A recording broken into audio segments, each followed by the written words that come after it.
मैं याशिका, मैं रिंकू, आप सभी का स्वागत करते हैं इस नेशनल सेमिनार में। Heartily welcome to Tonani College of Arts and Science, incepted in 1962 with a handful of students.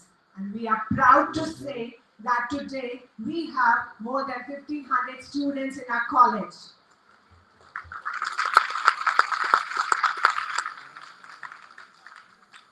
The college has a vast variety of 15 departments and post-graduation courses like Hindi, Economics, Microbiology, Mathematics. Our college also avails CPE status, that is, College with Potential Excellence by UGC. और ये बताते हुए बड़ा ही हर्ष और गर्व महसूस होता है कि ये कच्छ की सर्वप्रथम कॉलेज है जिसे नेट द्वारा ए ग्रेड प्राप्त हुआ।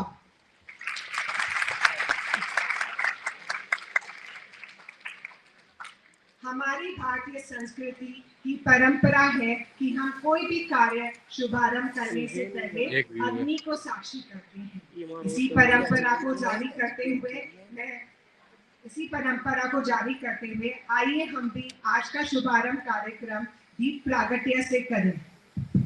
मैं सभी माननीय मेहमानों से अनुरोध करती हूँ कि वे ज्ञान रूपी दीपक जलाने के लिए आगे आए। साथ ही हम सभी मिलकर गणेश जी की वंदना करेंगे। सुरों का साथ देगी विनीशा कटारिया, याशिता पाल और जयश्री महेश्वरी।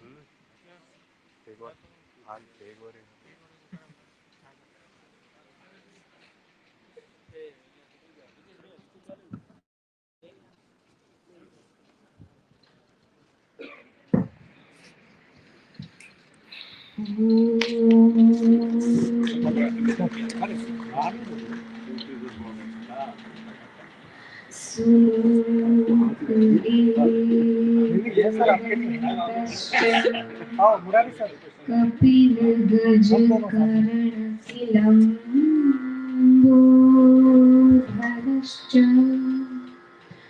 विकटो विघ्न विनाशो विनायक धूम्रवर्ण गणाध्यक्ष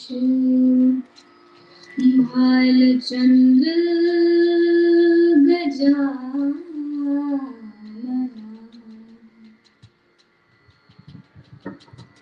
वक्रतुंड महाकाय सूर्यकोटि समप्रभा निर्विघ्नं कुरु मे देव सर्वकार्य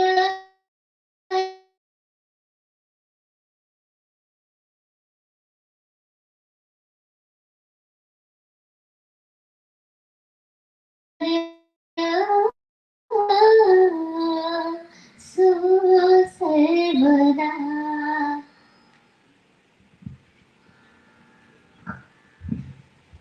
May I request all the dignitaries to please come on stage. I request Honorable Vice Chancellor Dr. Mohan Patel, keynote speaker Dr. P.N. Gajjar, eminent speaker Dr. Nitin Narhare Adapure, our sponsors Shri Prem Lalwani, acting chairperson of SRC, Shri Sanjay Mehta, chairperson Deen Dayal Port Authority, Shri Mahesh Pooch, president of Gandhidham Chamber of Industry and Commerce and Industry, Honorable Director of Gandhidham Collegiate Board, Professor Lakshman Daryani, Principal Dr. Sushil Dharmani, to join us on stage. Also, I request our conveners, Professor Mahesh Oza and Dr. Kalpesh Soratia, to guide our guests towards the stage.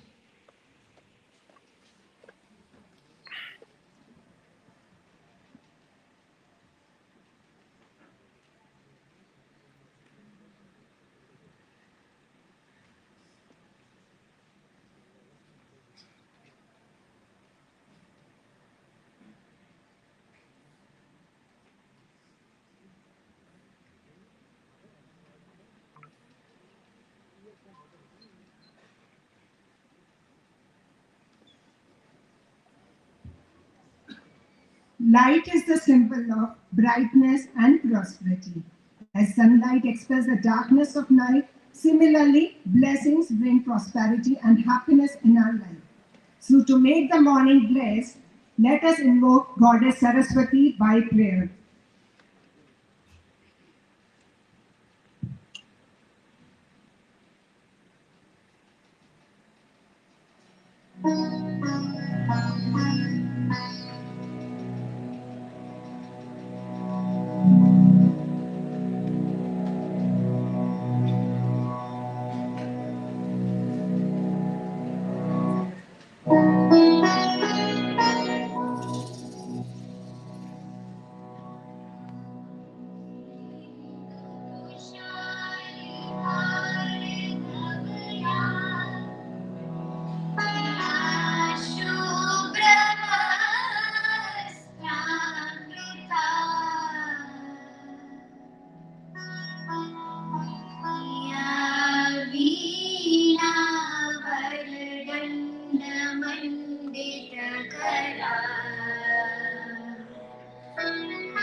ब्रह्माच्युत Shankar प्रभु तेरे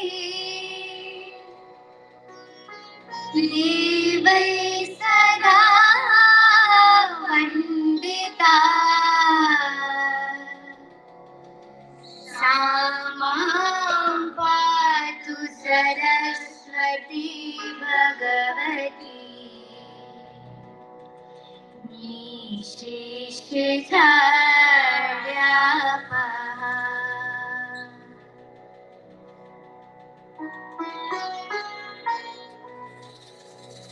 शुक्लां ब्रह्म विचार सार परमा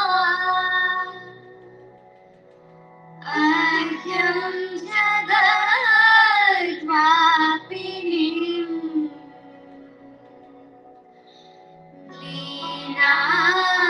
पुस्तकधारिणं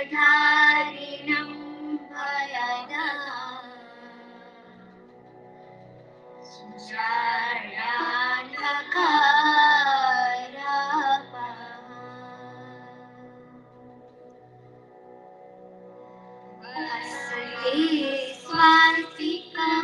स्वातिकमालिकां विदधतीं पद्मासने संस्थिताम् वन्दे तं परमेश्वरीं भगवतीं बुद्धिप्रदां शारदा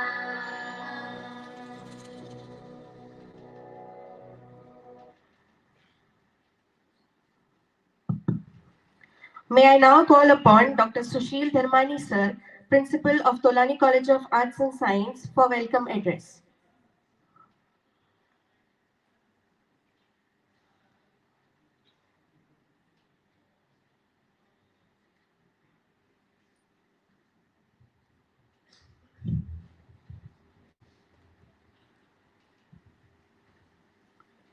नमस्कार, सुप्रभात। एक अत्यंत ही गर्व की बात है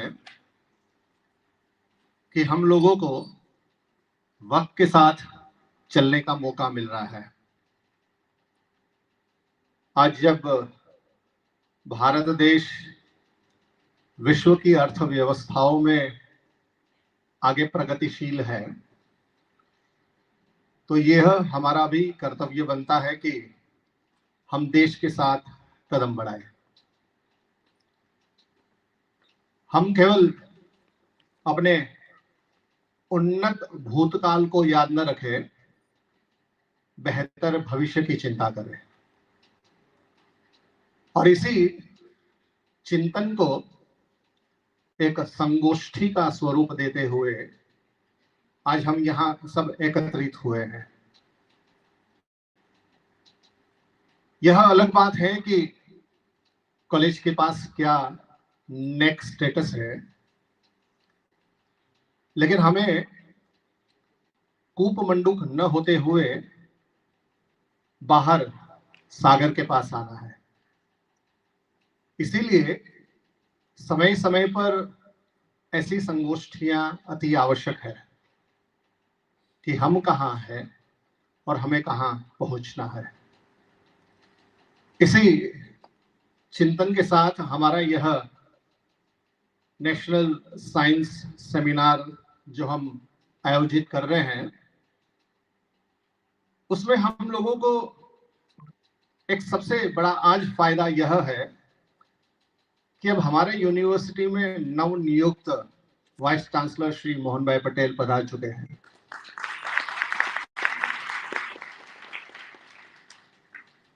और साथियों, जब आप सर का परिचय पढ़ेंगे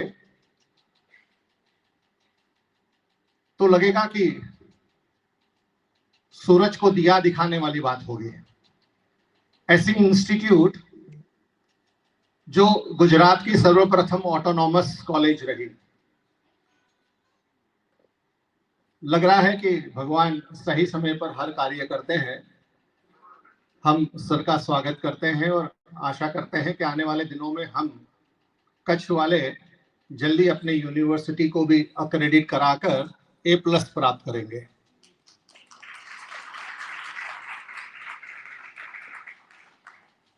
आप सब लोग इस वस्तु से सुविदित हैं कि आदिपुर गांधीधाम बसाए हुए शहर है। पार्टीशन के बाद यहां आए हुए लोगों को सेटल करने का जो जिम्मेदारी थी सिंधु रीसेटलमेंट कॉरपोरेशन और कांडला पोर्ट ट्रस्ट, हमारे ये शहर का अस्तित्व ही नहीं होता अगर ये नहीं होते। इसलिए आज के इस कार्यक्रम में हम लोगों ने हमारे इस शहर के बुनियाद के पत्थर ऐसे सिंधु रीसेटलमेंट कॉरपोरेशन के श्री प्रेम लालवानी जी को भी विनंती की कि सर आप मंच पर आए, क्योंकि उनकी परिस्थिति भीष्म पितामह जैसी है, जो आज भी मार्गदर्शन कर रहे हैं। कांडला पोर्ट ट्रस्ट जो अब दीनदयाल पोर्ट अथॉरिटी बन चुका है, जिसने इस शहर को रोजगार दिया है, वे भी हमारे स्टेक होल्डर्स हैं। ये हमारा दुर्भाग्य है कि आज ही मिनिस्ट्री ऑफ पोर्ट की एक मीटिंग होने के कारण चेयरपर्सन नहीं आ पाए हैं। उन्होंने अपने संदेश भिजवाया है।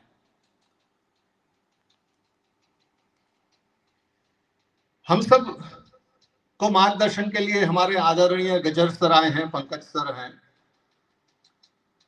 जो भूतकाल में भी हमारी संस्था में आ चुके हैं, और उन्हीं के साथ GSPTM के साथ जुड़े हुए हमारे नितिन अदापुरा सर, नरहरि जी। हमें इन्हें सुनना है क्योंकि ये विषय विशेषज्ञ है और सही मायने में अगर जो लोग चिंतनशील नहीं होते तो हम यहां नहीं होते।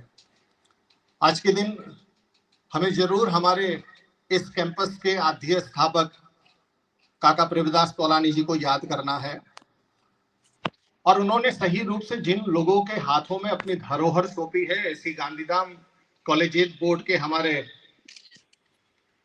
अन्य मैनेजमेंट के साथी मंचस्थ श्री लक्ष्मण दरियानी जी हैं, जो हमारे कैंपस डायरेक्टर हैं, जिनका इस कैंपस के स्थापना के शुरू के दिनों से आज तक नाता रहा है। तो ऐसे लोगों के बीच बैठते हुए हमें आज यह चर्चा करनी है कि आने वाले दिनों में Tolani college of arts and science के अलावा गांधीधाम कॉलेजिएट बोर्ड की हर कॉलेज का कच्छ की ही शिक्षा में नहीं, भारत की शिक्षा में कहां स्थान होगा। क्योंकि अब हम न्यू एजुकेशन पॉलिसी के थ्रेशोल्ड पर आकर खड़े हुए हैं। तो इस नेशनल साइंस कॉन्फ्रेंस के माध्यम से आज हम ये चिंतन करेंगे, और ये है हम लोगों का सौभाग्य है कि हम ऐसे सम्मानित लोगों का हार्दिक स्वागत करते हैं और चाहेंगे कि इनको ज़्यादा हम सुने, जो हमें बतलाएं कि हम कहाँ जाएं। Thank you, sir, for coming over here. We look forward to hear you.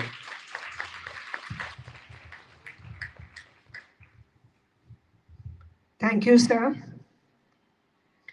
ये बड़े ही सौभाग्य की बात है कि आज हमारे प्रांगण में पहली बार नवनियुक्त कुलपति श्री डॉक्टर मोहन पटेल पधारे हैं।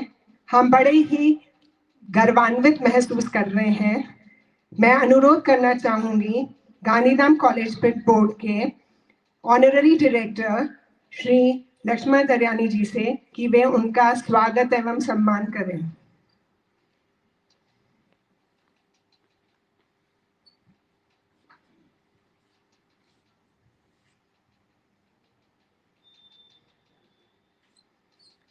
Sir, we heartily welcome you.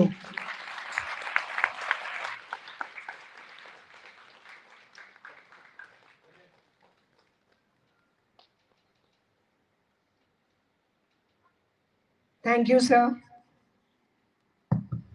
We are immensely proud today to have with us our eminent speaker, keynote speaker, Dr. P.N. Gajjar.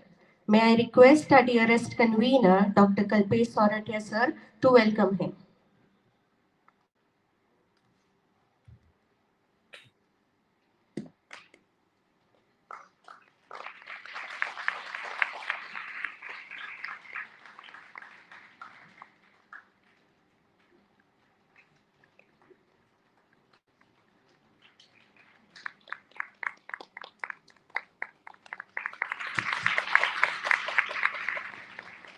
Thank you, sir.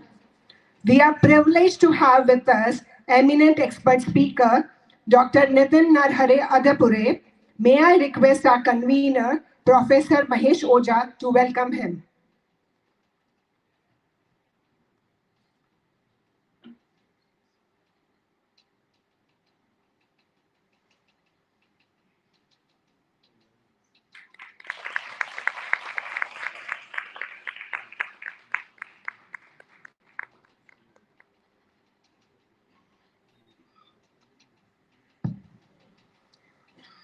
Thank you.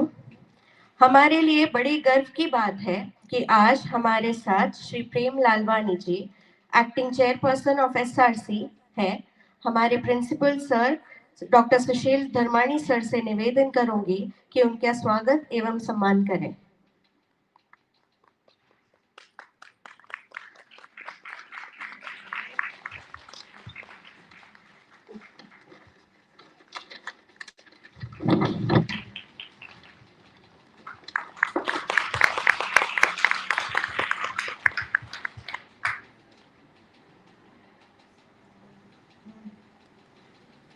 Thank you. I now request Dr. Kalpesh Soratia sir, convener of today's national seminar, to brief about the seminar.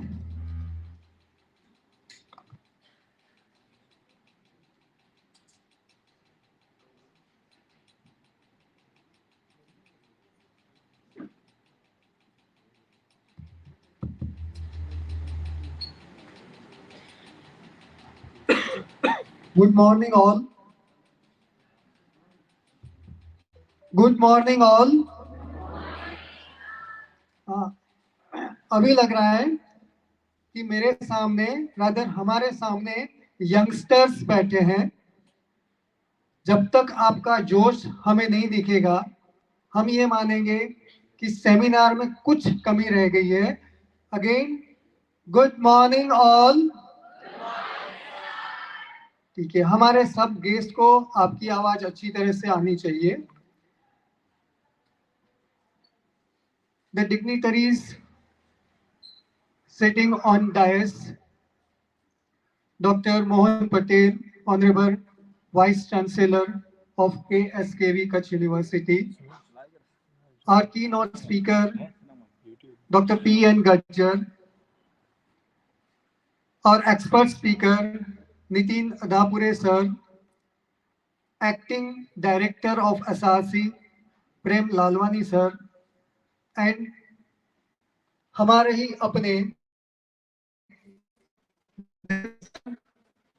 और हमारे सामने बैठे हैं हमारे administrator professor Venkateswarlu sir, हमारे GCB के trustee Murari Sharma ji, alumni association के Govind Dhanicha ji, SRC के डायरेक्टर जय हेमनानी जी, सारे प्रिंसिपल्स,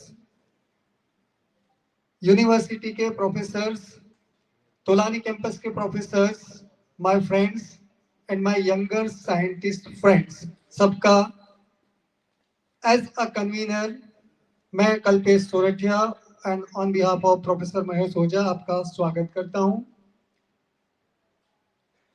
कॉन्फ्रेंस के बारे में मुझे बताना है। बहुत सोचा कि क्या बोलूं, कि नेचुरली जो मैं रेगुलर बोलता हूं वैसे ही बोलूं या कुछ अलग बोलूं।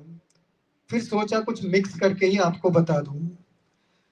वी नो कि India has a rich legacy in the science and technology. बहुत बढ़िया हमारी परंपरा है, वो धीरे धीरे नेशनल एजुकेशन पॉलिसी के अंतर्गत फिर से रिवील हो रही है, जो लास्ट कुछ 700 से 1000 सालों से हमसे छुपाया गया है।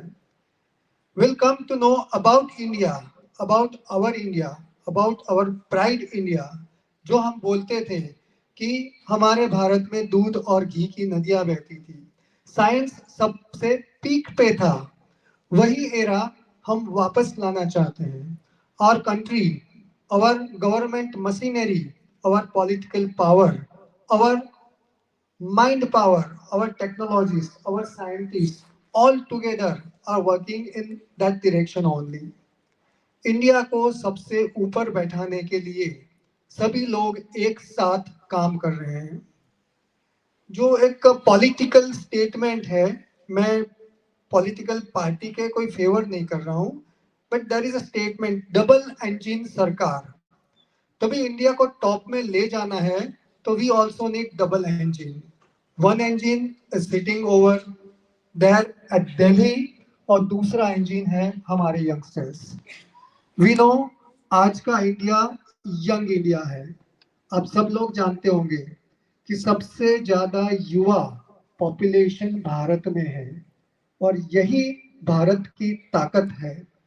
अगर इस ताकत के साथ अगर साइंस एंड टेक्नोलॉजी जुड़ जाए तो शायद हमारी ट्रेन वो बुलेट ट्रेन में कन्वर्ट हो सकती है, और हम ये चाहते हैं कि वो कन्वर्ट होके रहेगी। और यही युवा पावर को अगर डायरेक्शन देनी है, ये भी होना चाहिए कि भाई ट्रेन है, बुलेट बन जाए, लेकिन जापान भेजनी है और जर्मनी पहुंच जाए, ऐसा भी नहीं होना चाहिए। तो उनको डायरेक्शन चाहिए। We need a proper direction to the youngsters, to the youth। और उस प्रॉपर डायरेक्शन के लिए हमने ये सेमिनार का आयोजन किया है। Emerging trends in science and technology, challenges and opportunities।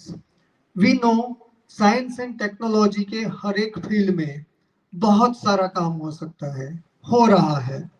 हम कह सकते हैं कि from the quantum level, quantum computing to space science, मतलब जो नहीं दिखता है उससे लेके जो हमारी अर्थ से भी बहुत बड़ा है, उसके बारे में साइंटिफिकली हम काम कर रहे हैं। If we talk about the life sciences, तो molecular biology, plant tissue culture, tissue engineering, microbiology, food and nutraceuticals. Chemistry की बात करें तो green chemistry, then molecular chemistry, meta chemistry, बहुत सारे केमिस्ट्री के फील्ड हैं। फिजिक्स, मैथमेटिकल एंड टेक्नोलॉजी की बात करें तो आजकल हर दिन न्यूज़पेपर में उसके बिना एक भी न्यूज़ नहीं होता है। AI, artificial learning, machine learning, things of computer, smart cities, smart home, everything is smart, augmented reality, virtual reality, there are ample of fields of science। जरूरत है आप लोगों की। लेकिन आप लोग थोड़े से शॉर्ट वे पे हैं to reach students there are need of some links and यही लिंक को ध्यान में रखते हुए हमने आज के सेमिनार को आयोजित किया है।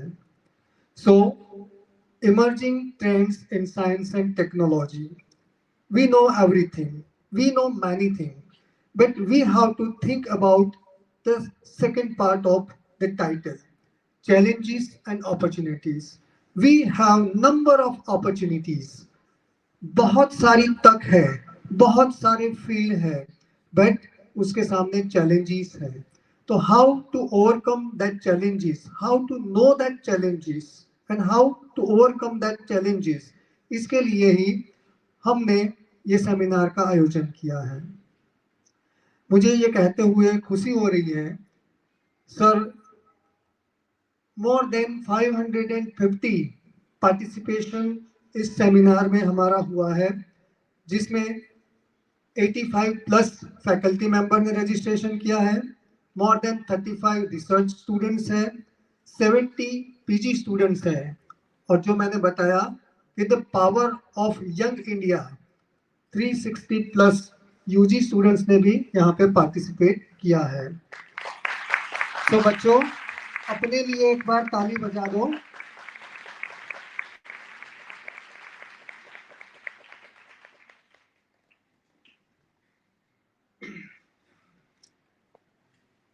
As a faculty, as a teacher, वैसे ये काम थोड़ा टीडियस है, सब कुछ अरेंज करना, सुबह से आपके नाश्ते से लेके शाम के आपके सर्टिफिकेट एंड ट्रॉफी तक। लेकिन बीइंग अ टीचर हम वो देखते हैं जो बाकी लोग नहीं देखते हैं। हम देखते हैं गैप, कि there is a gap between a student and scientist, between a college and a research institute. तो यही गैप को फुलफिल करना वो हमारा एम था।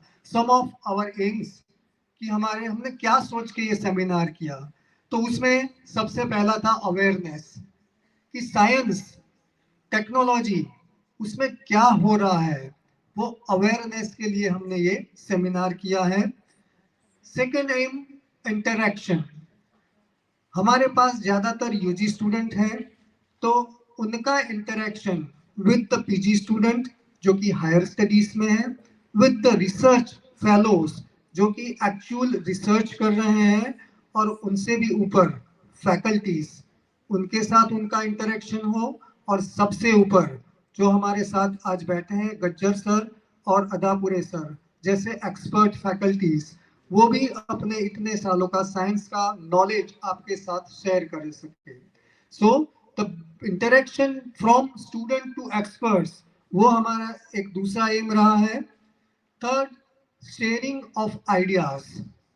आप सब लोग अलग अलग फील्ड से हो, some are from life sciences, some from chemical sciences, pharmaceutical sciences, physical and mathematical sciences, technology field के भी हैं, including manage from persons from the management. ये सब जब एक प्लेटफॉर्म पर मिलते हैं तो उनके बीच में शेयरिंग ऑफ आइडिया होता है। Now this is not a world of pure science, now the time is of interdisciplinary and multidisciplinary sciences. तो ये सब एक साइंस के डिफरेंट सब्जेक्ट्स के आइडियाज एक दूसरे के साथ शेयर हो, वो भी हमारा एक एम था। As we are UG college having 2 departments in PG, हमारा ये फर्ज बनता है कि हमारे बच्चों का एक्सपोजर होना चाहिए, कि वो कुछ बोले, वो जो सोचते हैं, जितना सोचते हैं उतना अपने आप को प्रेजेंट करे सबके सामने। तो exposure of students to of various fields to the experts, वो भी हमारा एम था।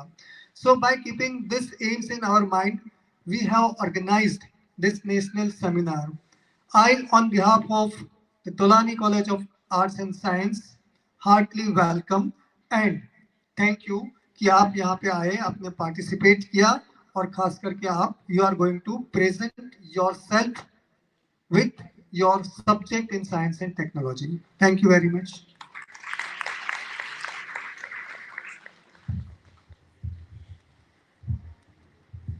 Thank you, sir. We are pleased to announce today that we have more than 550 participants registered for this national seminar.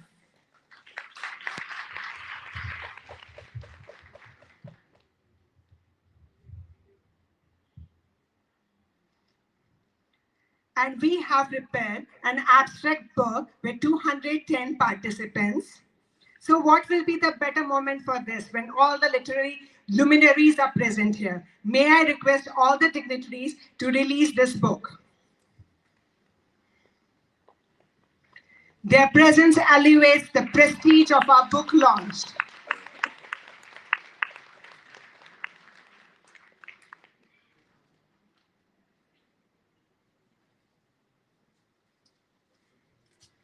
You can also visit our website and scan the QR code for abstract.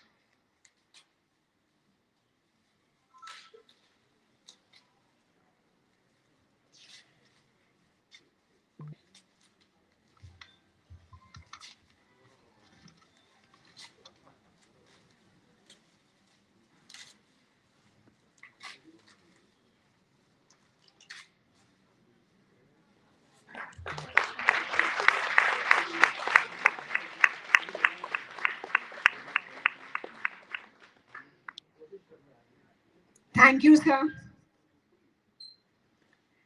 May we now request our ever-inspiring Honorary Director of Gandhiram College at Board, Professor Lakshman Tharyani, to motivate us with his speech.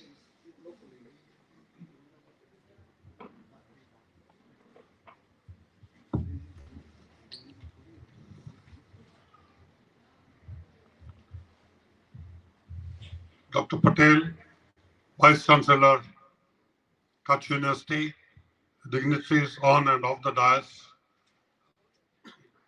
very enthusiastic participants of this conference and dear students, and my colleague faculty members. Welcome to this conference.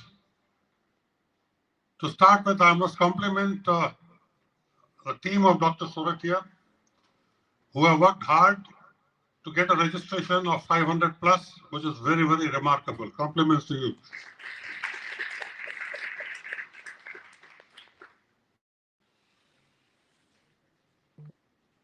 For those who are new to this campus, and particularly our Vice Chancellor and our dignitaries on the dais, मैं बताना चाहूंगा कि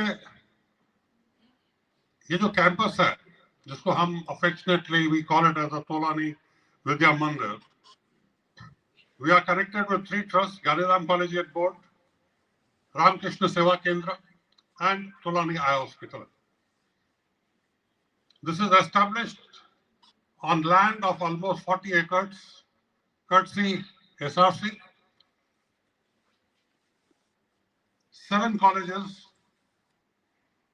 9,000 students, and that's what makes कि जो तोलानी विद्या मंदिर है, ये कच्छ की हायर एजुकेशन के लिए सबसे पुरानी, सबसे बड़ी और सबसे उत्तम इंस्टीट्यूट है.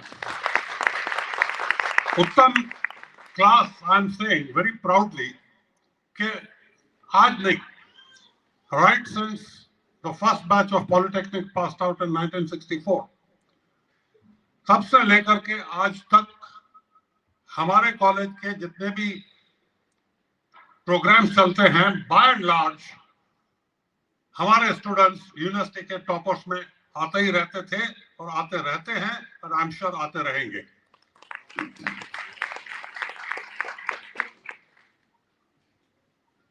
इस विद्या मंदिर में we offer some certificate programs, we offer diplomas, we have a Polytechnic, which is the oldest over here, offering civil, mechanical, electrical, computer engineering and costume design diploma programs. We have colleges offering graduation in arts, Science, Commerce. We also have a Institute of Pharmacy. We also offer LLB and MBA. MBA is a master's program. We have already completed. We are going through the process of MBA. The team has already visited us, and we are awaiting the outcome of it very shortly. Master's program में अगर मैं बोलूं तो we have an arts college, masters in English and economics. Science college में we have masters in mathematics, microbiology, and we applied, and I hope that since Dr. Patel has come as a regular vice chancellor, we expect the approval of MSc chemistry also very soon.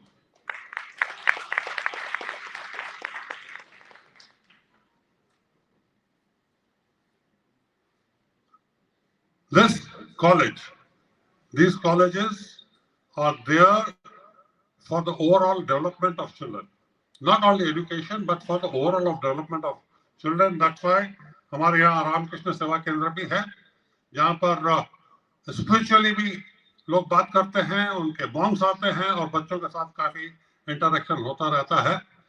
We are आज chamber के president नहीं है. I must say that having wonderful interaction with chamber और बहुत सारी हमारी जो students हैं उनके एफिलिएटेड इंडस्ट्रीज में आते जाते रहते हैं. Kandla Port again is another place where we have got a very good support. I once again welcome you to this largest campus, higher education campus of Kutch, and I'm sure ये जो science की proceedings हैं, science has gone miles ahead. It's not only limited to physics, chemistry, microbiology. We can even talk of space. We can talk of defense and plenty of other things. And I'm sure we are looking forward. We may be going in that direction also very soon. Thank you very much.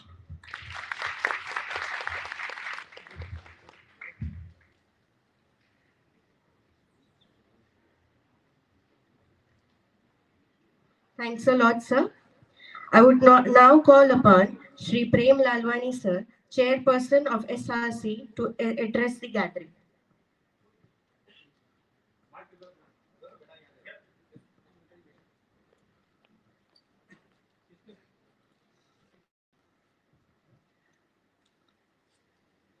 आदरणीय vice chancellor साहब, मंच पर उपस्थित सब सज्जन, सबका नाम मैं नहीं ले रहा हूँ.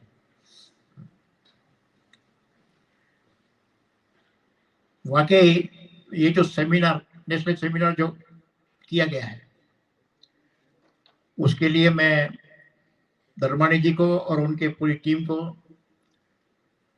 अभिनंदन देता हूँ. ये जरूरी था जो वो कर रहे हैं. जिस प्रकार से उनका जो प्रोग्राम है वो भी सही है. बहुत से वक्ता हैं जो इसमें ज्यादा जानते हैं, वो बोलेंगे. मैं केवल एक बात सबको बोलना चाहता हूं कि इस संपूर्ण कार्य में जो एकाग्रता चाहिए और ये काम मेरे को करना है वो मैं करूंगा, उस प्रकार की जो निष्ठा चाहिए उसका निर्माण करना और सब विद्यार्थियों को सबको बताना वो जरूरी है. उसका अगर सीधा सीधा अगर हम उदाहरण कहें, जैसे हमारे भाई प्रताप जी थे, उन्होंने ठान लिया ये शहर बसाना है, इस शहर में हर प्रकार की सुविधा खड़ी करनी है. उसने एक बार निर्णय लिया तो इतनी कठिनाई आने के बाद में भी उन्होंने यहाँ निर्माण करके दिखाया. हर चीज उसने निर्माण की. बस सेवा, घर बनाना, हर चीज जो गांधी में बनी है, ये बर्बर जमीन थी, आज आपको शहर दिखाई दे रहा है, वो भाई प्रताप की मेहनत है. तो इन विद्यार्थियों को ये बताना भी जरूरी है कि जो आप काम करना चाहते हो उसमें आपके जो ध्येय है उस ध्येय में एक दृढ़ता चाहिए और काम करके दिखाएंगे उस प्रकार की निष्ठा चाहिए। आपको जो है उसका परिणाम जो है बहुत बढ़िया मिलेगा। जैसे काका जी ने ठान लिया, बॉम्बे से इधर आए और इतने अच्छे कॉलेजों का निर्माण कर दिया। एक इच्छा शक्ति उसके मन में थी कि मेरे को गांधीधाम जाना है और यहाँ पर ये कॉलेज बनाना है, तो बनाया। सब लोगों ने सहकार दिया, आज उसका फल मिल रहा है और उसका फल हम सब भोग रहे हैं। इसलिए विद्यार्थियों को भी हमको आज ये लिस्ट बताना है कि बाकी जो विषय है उसके तो जो जानकार है वो आपको बताएंगे। मैं केवल आपको ये बताऊंगा कि आप अपने में एक ठान के चलिए कि मुझे जो करना है वो करना है, करना है, करना है।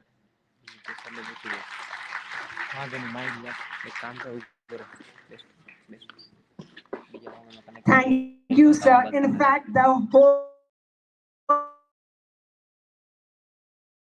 Sindhu Researcher Corporation. Thank you so much. Immensely privileged today with the gracious presence of our newly appointed Vice Chancellor. May I request Dr. Kalpesh Sorathia to introduce him.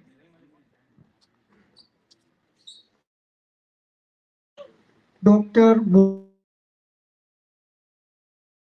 Honorable Vice Chancellor, Kranti Guru Shyam Krishna Verma, Kutch University.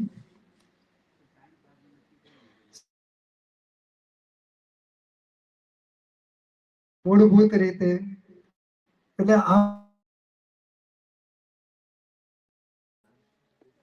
बच्चों आप भी देख लेना, आप जिस college में हो वो कॉलेज यूनिवर्सिटी से एफिलिएटेड है और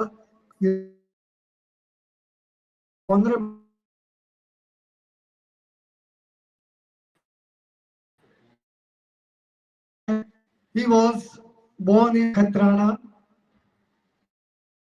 Jana, bachelor from SP University. His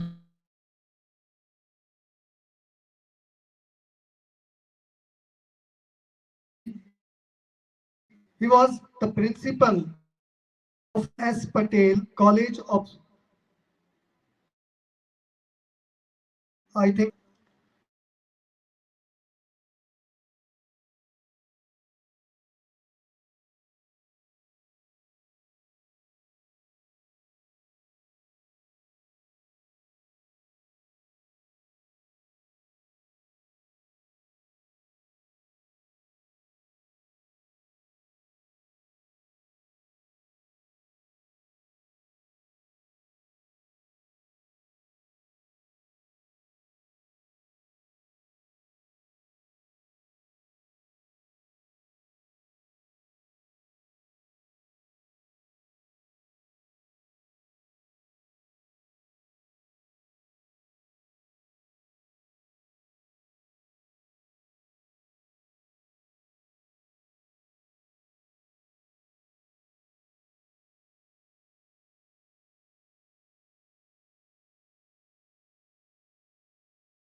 होगा अपनी so autonomy is a very big thing, जो कि पूरे गुजरात में सबसे पहले ऑटोनॉमस कॉलेज लेने का या कॉलेज को ऑटोनॉमस बनाने का श्रेय हमारे honourable vice chancellor Shri Mohan Patel को जाता है।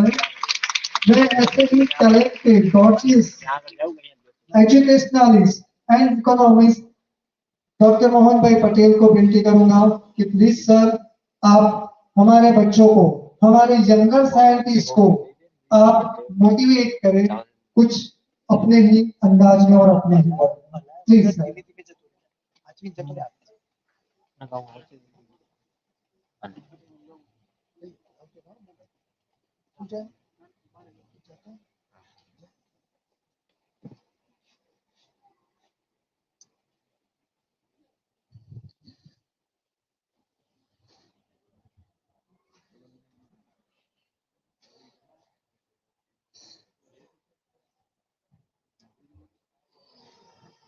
नमस्कार।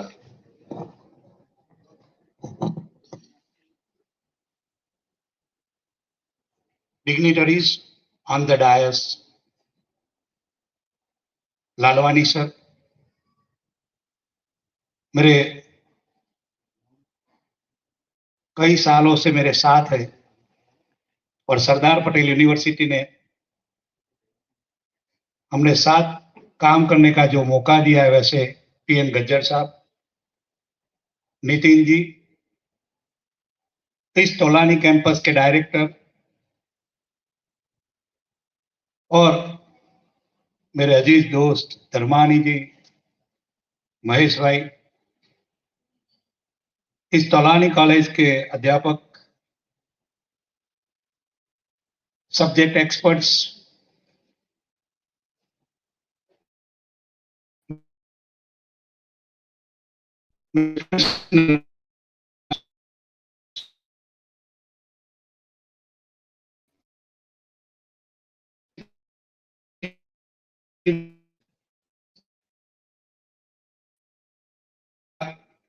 जो पदभार संभाला है और एकेडमिक प्रोग्राम में मैं फर्स्ट टाइम किसी कॉलेज में जो गया हूं तो वो आपकी कॉलेज और तोलानी कॉलेज, और सबसे ज्यादा हर्ष मुझे इसीलिए है कि मैं हर वक्त, हमारी कॉलेज हो, यूनिवर्सिटी हो, कहीं भी मुझे इस तरह के सेमिनार, वर्कशॉप, कॉन्फ्रेंसिस में जाने का अवसर मिलता है और उसमें भी जब पार्टिसिपेंट्स में जब बच्चे होते हैं तो मुझे सबसे ज्यादा खुशी होती है। इसलिए कि न्यू एजुकेशन पॉलिसी में हम सबको मालूम है कि अंडर ग्रेजुएट जो है वो 4 साल होने के, और 4 साल जो होगा उसमें 4th ईयर में 12 क्रेडिट का कोर्स जो है वो रिसर्च का है, प्रोजेक्ट का है, और प्रोजेक्ट जो हमें करना है वो प्राइमरी डेटा के बेस पे होता है, एक्सपेरिमेंट बेस पे होता है, और कैसे हो सकता है उसका जो अनुभव जो है हमें वो इस प्रकार के सेमिनार, वर्कशॉप और कॉन्फ्रेंसिस में मिल सकता है। आज न्यू एजुकेशन पॉलिसी में एक्सपेरिमेंट बेस जो है उसमें सबसे पहले हमें बच्चों को यही सिखाना है कि how to write a research paper. Research paper कैसे लिखा जा सकता है। हम एक आर्टिकल लिखते हैं, कोई एक न्यूज़पेपर में कहीं न्यूज लिख देते हैं, वो हमारे लिए रिसर्च नहीं है। रिसर्च की डेफिनेशन जो है वो जब हमें यहाँ पे दोनों एक्सपर्ट जो है नितिन सर और ये हमारे गज्जर साहब, वो आपको बताएंगे। मैं भी आपके साथ कई मेरे आइडियाज जो है वो शेयर करना चाहता था, लेकिन मैं हमेशा समय का पाबंदी रहा हूं और मैंने देखा कि 9 बजे से 10 बजे तक हमें ये इनॉग्रेशन पूरा करना है, तो मैं आपका ज्यादा वक्त नहीं लूंगा, लेकिन एक दो बात आपसे जो करना चाहता हूं, आपके साथ शेयर करना चाहता हूं कि आज पूरे वर्ल्ड में हम देख रहे हैं कि गूगल हो या कोई भी नासा हो, उसमें सबसे ज्यादा एशियन पीपल और उसमें भी इंडियन पीपल ज्यादा काम कर रहे हैं। आज वर्ल्ड लेवल की जो इंस्टीट्यूशन है, इसमें सीईओ का जो हम नाम देखें तो यहाँ इंडियंस है। मेरा ही एक अजीज दोस्त जो कच्छ से ही है, मुंबई मोरा से, वो जॉन हॉपकिंस यूनिवर्सिटी में प्रोफेसर हिम्मत पटेल जो ब्रेन पे काम कर रहा है, उसकी 11 पेटेंट बुक है। क्यों हमारे देश से इस तरह के जो ब्रेन है वो बाहर जा रहे हैं? आज उनके लिए जो जरूरी है एनवायरनमेंट, वो हर एक यूनिवर्सिटी को अपने आप में डेवलप करना है। और इस यूनिवर्सिटी, कच्छ यूनिवर्सिटी भी नसीब में, उसका नसीब है कि अभी जैसे पीएम उषा की ग्रांट जो है, वो हमारी यूनिवर्सिटी को 20 करोड़ रुपए की ग्रांट मिली है। स्टेट गवर्नमेंट ने भी हमें रिसर्च के लिए 1 करोड़ की स्पेशल बजट में ग्रांट दी हुई है। तो क्यों ना हम सब साथ मिलके ऐसे रिसर्च के प्रोग्राम करें। यहाँ पे राम साहब है, कल ही मुझे मिलने के लिए आए थे, और एक बच्ची ने नेचुरल बाम का जो प्रोडक्शन किया है, तो ये जो प्रोडक्शन हो रहा है उसके पेटेंट बुक करने के लिए भी हम ट्राई कर रहे हैं। राम साहब खुद की 5 पेटेंट आज बुक है, तो हमारे लिए ये गौरव की बात है। जैसे हिम्मत पटेल है, वैसे ही मैं जब वर्ल्ड का जो देख रहा था मैप कि हमारे देश में इतना ब्रेन है, फिर भी पेटेंट बुक में हम कहां पे खड़े हुए? वर्ल्ड में सबसे ज्यादा पेटेंट जो है, वो जो बुक की हुई पेटेंट है, मोर देन 5 lakhs, वो यूएसए की। 2.5 lakhs जो है, जो हमारे साथ ही हम जिसकी कंपटीशन में है, वैसे चाइना की। वेयर वी आर स्टैंड्स, हम कहां पे खड़े हैं? तो हमारी पेटेंट जो है वो नॉट मोर देन 5,000। तो ये हमारे लिए चिंता की बात। हम जब से ज्यादा पेटेंट बुक करने के लिए रिसर्च में सबसे ज्यादा ध्यान दे, वो बहुत जरूरी है। और उसके लिए जो भी एनवायरनमेंट चाहिए, वो हमारी कच्छ यूनिवर्सिटी जो है वो आपको देने के लिए तैयार है। सबसे ज्यादा जो भी इंफ्रास्ट्रक्चर, जो भी फैसिलिटीज, क्योंकि मैं पढ़ रहा था कि कच्छ यूनिवर्सिटी में अपॉइंटमेंट का सबसे बड़ा प्रॉब्लम है, इसके साथ नेक एक्रेडिटेशन का प्रॉब्लम है। तो मैं इमरजेंसी में जितना जल्दी हो सके, ये दोनों जो हमारे लिए चैलेंजेस है, वो चैलेंज नहीं है, वो हमारे लिए वर्क है। वो सबसे ज्यादा जल्द से जल्द वो वर्क भी हम पूरा करें। और आज मैं खुद आपके साथ इसीलिए खड़ा हूं कि आप कच्छ से ही हो, मैं भी कच्छ से हूं। हम कच्छ का डेवलपमेंट के लिए सबसे ज्यादा सोचें, उसके लिए जो भी हो सके हम काम करें।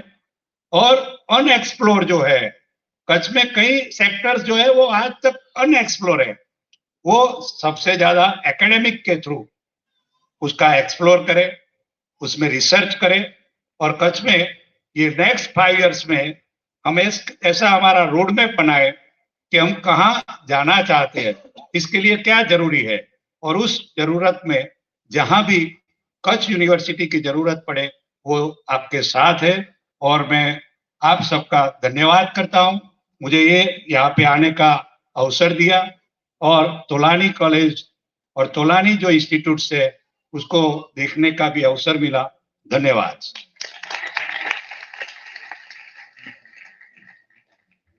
Thanks a lot, sir. Now I would request our convener, Professor Mahesh Oza, sir, to deliver vote of thanks.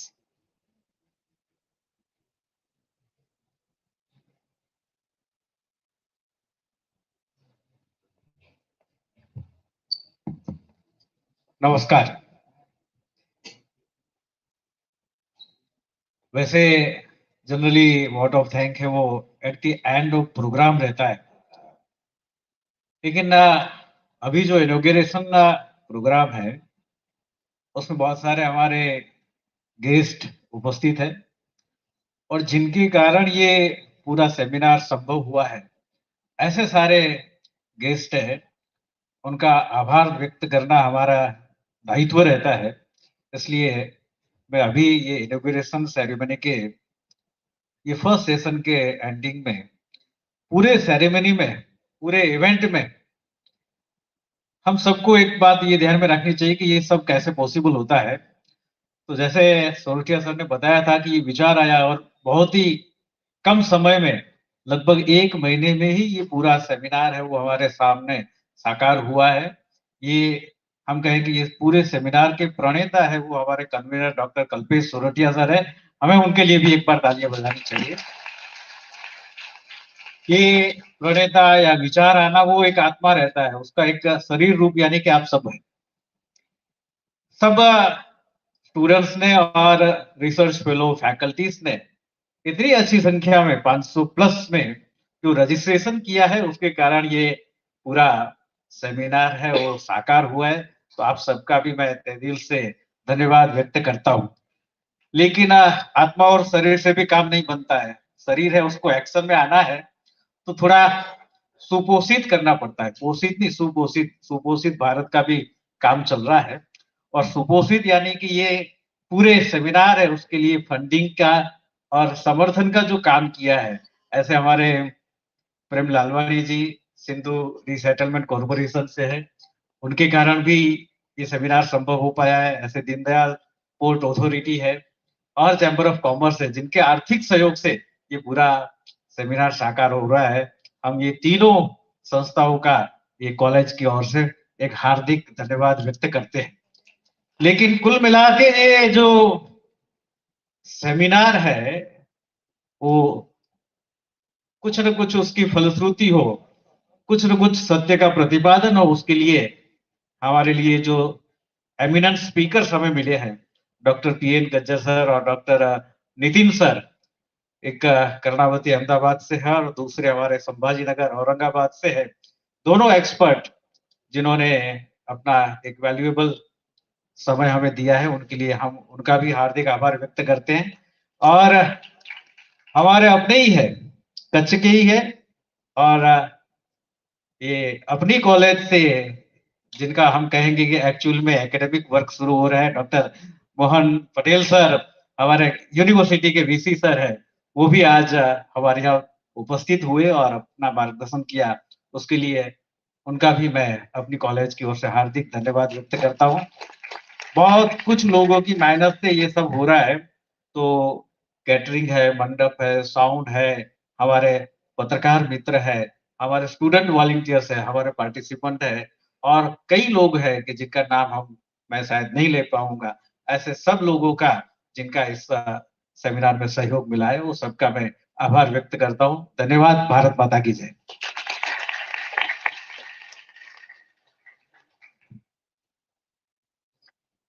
We will now begin our technical session. So I would request our keynote speaker to be here and other dignitaries to please take their seats.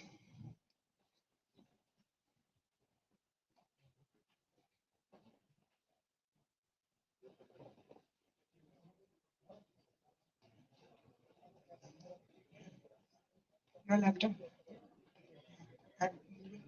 One second, sir. He'll introduce you just for 2 minutes. Okay, yeah, correct.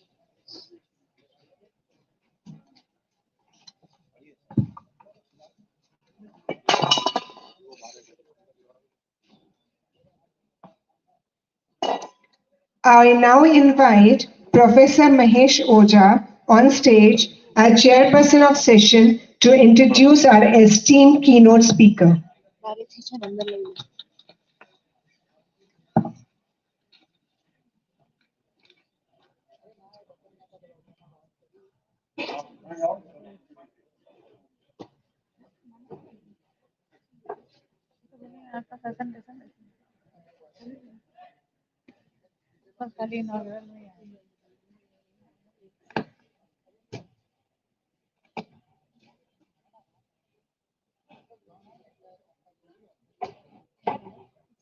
Seminar में जो formalities की जरूरत होती है वो हमने complete की है, और एक्चुअली जिसके लिए हम आज यहाँ उपस्थित है, ऐसे सारे पार्टिसिपेंट्स हैं, उनके लिए ये बेहद खुशी और आनंद का विषय होगा कि as a keynote address we have an eminent speaker of not our Gujarat, eminent speaker of physics of the Bharat hai. I will say that Dr. P.N. Gajjar sir is the speaker of this session. एक व्यक्ति कितने काम एक साथ कर सकता है? कभी दो चार काम आते हैं तो हमें टेंशन हो जाता है कि कैसे होगा, लेकिन सर का बायोडाटा देखता हूं तो मुझे लगता है कि एक 21-22 संस्थाओं में डॉक्टर पीएन गज्जर सर है, कहीं डायरेक्टर है, कहीं चेयरपर्सन है, कहीं मेंबर है। डॉक्टर पीएन गज्जर सर है, हमारे लिए एक ये भी खुशी की बात है कि birth place of doctor Gajjar sir is Bhuj. हमारे कच्छ में ही उनका जन्म हुआ। पिताजी आर्मी में थे, बाद में पूरी शिक्षा वगैरह उनकी अहमदाबाद में हुई है। अभी डॉक्टर गज्जर सर एचओडी है department of physics Gujarat university के। Gajjar sir faculty of science Gujarat university के डीन भी है। He is also director of IQAC Gujarat university, director of research and development cell Gujarat university, honourable director of Gujarat university startup and entrepreneurship council, Honorable Director of College Development Council. He is coordinator and nodal officer of NEP. ऐसे बहुत सारी, as I said कि एक लगभग 22 संस्थाओं के साथ sir जुड़े हुए हैं। एकेडमिक करियर में भी डॉक्टर पंकज सर है, उन्होंने लगभग 20 देशों में एक as an academician he has visited.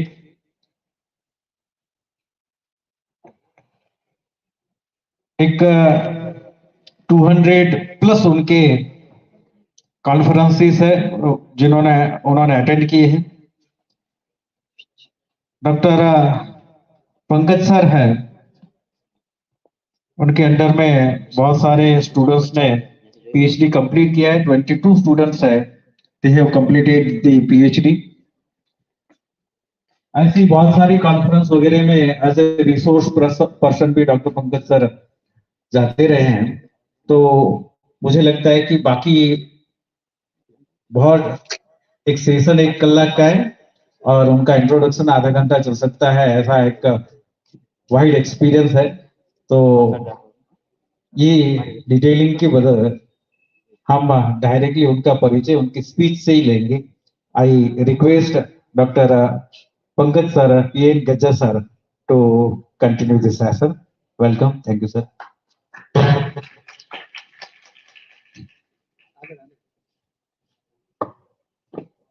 So good morning to all. So first of all, thank you for nice words, nice bye. And teacher is always known by his teaching capability, not the credentials he earned. એક સારો શિક્ષક એની ભણાવવાની અને convey કરવાની શૈલીથી ઓળખાય. Yeah, that's why I am over here. I will try to mold my lecture in a different way, has conveyed. That is, the audience is more or less 50% of the audience are from the UG, and my some of the slides are not related to the UG students. Okay, it will be go beyond. Yeah, probably reach to the balcony of the this auditorium, and the balcony is totally empty. Yeah, so I will remold. So instead of focusing only on the transparencies, try to focus on what I convey to you. So let me start my deliberations with the acknowledgement.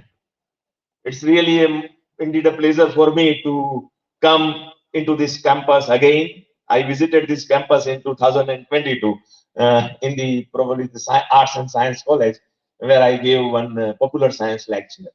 And today is the second visit of the Solani Science College. So first of all, let me thank the organizers of the conference, Solani Science College, and the administration of the conferences, who has organized this nice conference over here and gathered around 500 people in this auditorium hall.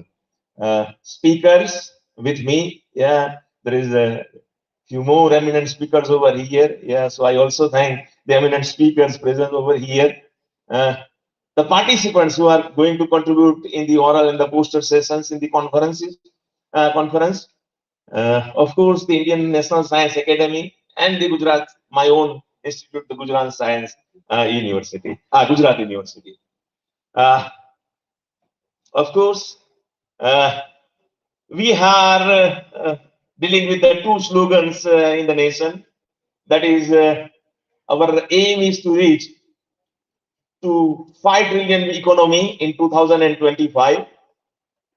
2025 માં 5 trillion economy આપણે achieve કરવી છે, એક target એ છે.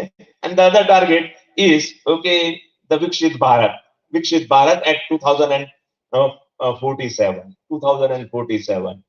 So dear friends, being a students of the age of, let us say, 22 to 25, yeah, when you reach to 2047, you will be around 50 or around 50 plus, yeah, and hence you have to think that is what could be, yeah, not only the on your you can say the mobile network or the photographs કે હું 25 વર્ષ પહેલા આવો દેખાતો હતો.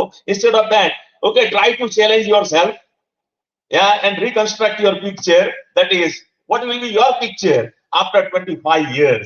That is what at 2047, and that will be the challenge to you, and even the opportunity for you. That is, you can create a picture photograph of your classroom classmates.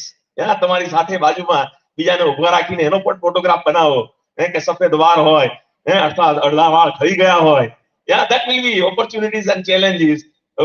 And of course, this you can do with the science and the technology. Science with you and technology is in your hand. The mobile you have, if you are able to use the mobile phone very cleverly, then you can use, go ahead with the challenges. Yeah, it means that, yeah, 2 days back I have delivered one other lecture at the Kutch University, and the same slide I am showing over here. It was the science popular lecture, and I posed one question: if you want to achieve these two goals, these two goals, that is one nation, one earth, one family, and one future, yeah, or Vikshit Bharat at 2047, then the question is, can we achieve these two goals without science and technology? Through science and technology, without science and technology, can we achieve this? Then definitely no. Science and technology is required for this. And I congratulate the organizers that very rightly choose this particular topic, that is the emerging trends in science and technology, challenges and the opportunities. Yeah, when we use the word opportunities, so sometimes if you translate in a regional language, tako and takwadi, yeah, there is a huge difference between these two meanings, and hence આપણે તકવાદી નથી બનવાનું. Yeah, we have to find out the opportunities. Yeah, so the theme divided in various parallel sections or various topics like life science, chemical science, physical and mathematical sciences, and pharmaceutical science. Along with that, management and technology. So in this lecture, I will briefly introduce these particular themes and highlight, that is, what are the challenges, what are the opportunities in each of these categories. Yeah, of course, I said that now I will remove my next presentation, where from where I will start the life sciences. Yeah. So life sciences usually mean, of course, it consists of the microbiology, botany, okay, you can say zoology, biotechnology, and so many subjects related to or falling under the umbrella of the life sciences. But usually, okay, when you talk about the life sciences, it majorly deals with the healthcare and the pharmaceuticals kind of things, healthcare and the pharmaceutical industries. And because of the corona, the sector of the pharmaceuticals, medical sciences, and the life sciences is advanced a lot. And this advancement happened only, okay, during the, you can say, 4 to 9 months. Yeah, 4 to 9 months. See, what we have not achieved in the life science in the past of 20 years, we could achieve within 8 to 9 months, and that is the, you can say, the credit, okay, to our scientists means not only the Indians, okay, we all those who work in the healthcare sectors. uh, Now I have posed that is at 2047 you will be, let us say, around 50 plus, yeah, of the age. Then the question might come, that is whether at the age of 50 you will be able to walk very straight or you require a walking stick. Yeah. So this question, okay, that is the fitness, mental fitness, physical fitness, and whatever the resources you have at the age, at the age of 50, okay, that you have to think now onwards. Yeah. See, if you talk about the India, okay, we are the third largest producer of the pharmaceutical drugs. India में आज जो भी दवाइयां बनती है या pharmaceutical industry है, we are okay at the third position in the world, तीसरे स्थान पर है. But if you see the capital, okay, then we are at the number 14. हम 14वें नंबर पर है जब उसकी प्राइस मनी की बात आती है, total capital investment and the capital की बात आती है तो. And hence, okay, with we have the challenge and the opportunities. The opportunities to become the first largest producer in the pharmaceutical industries. આપણી પાસે એક તક છે કે વર્લ્ડમાં પહેલા નંબરે પહોંચવાની, ફાર્માસ્યુટિકલ ઇન્ડસ્ટ્રીમાં સૌથી પહેલા નંબરે પહોંચવાની. And hence, one has to grab these opportunities. At the same time, જ્યારે તક છે ત્યારે શું ચેલેન્જ છે? The challenges are, we are at the 14th number, and how to reach to the first. Yeah, that is the challenge with us. Yeah, while producing the things, we cannot only create the revenue, and hence, okay, that is the challenge with us. Yeah. What are the challenges in the life science sectors? Faster innovation, yeah, transparent drug pricing.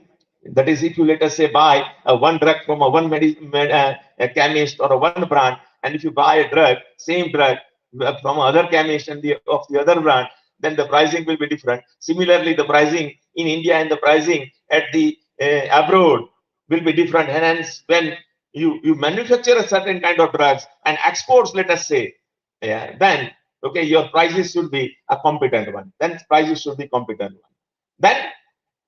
this one is most important, the purpose beyond the profit. When you are working in the life science sector, the factor humanity is also comes into the picture.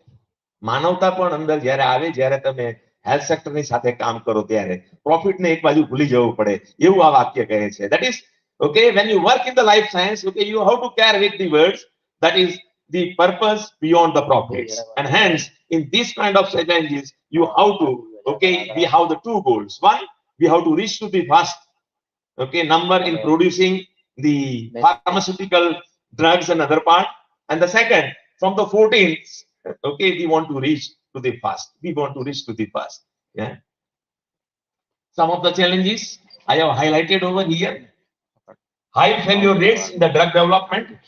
Those who are very younger, they might not be knowing that is how to, let us say, you have some idea to prepare a drug for some particular disease. Then you require more than lakhs of trials of preparing or synthesizing the drugs element. वहीं काफी trials करनी पड़ती है जब आप कोई drugs invent करते हैं, बनाते हैं, नया फॉर्मूला डिवाइस करते हैं. And hence, out of these thousands of trials, very few, either probably 1/10, will reach to the clinical trial. Laboratories, when we prepare drugs in our laboratory, and then when it goes to the chemical trial, means clinical trial, patient ne apani baat aave tyare. So out of 1,000, rarely 10 samples, okay, will be identified for the chemical trials. એટલે હજારો ઘણી મહેનત કરવા પછી after that part, okay, only 1/10 of that particular part will reach to the chemical means clinical trial. કે જેનો clinical trial થાય. What we mean by the clinical trial? Clinical trial means whatever the drugs you have prepared. Let us say you have prepared a drugs for cancer, and that particular tablet, or let us say the therapy, okay, first implemented on animals.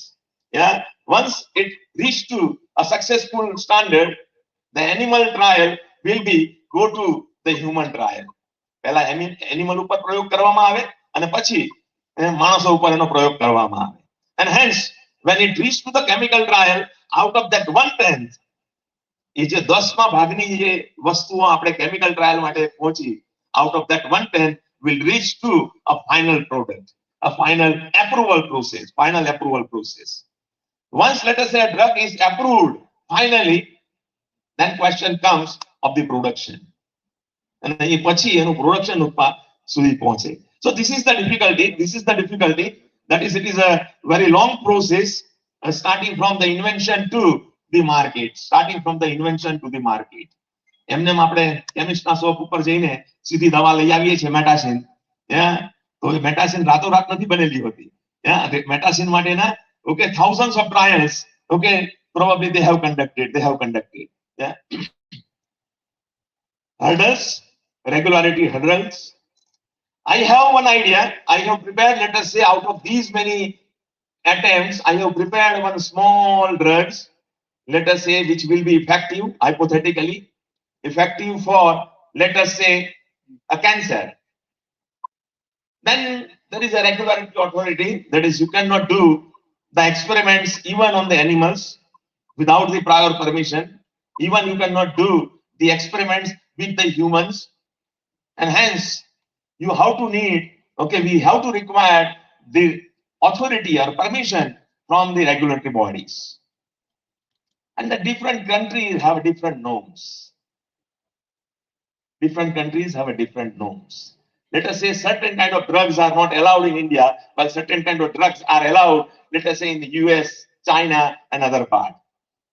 So similarly, let us say you have prepared or established one drug in India, may not be allowed, may not be permitted in the other country. Or if you have established a drug, invented a drug in the other country, will not be allowed in our country. So this is one huge challenge when you work in the life science sector.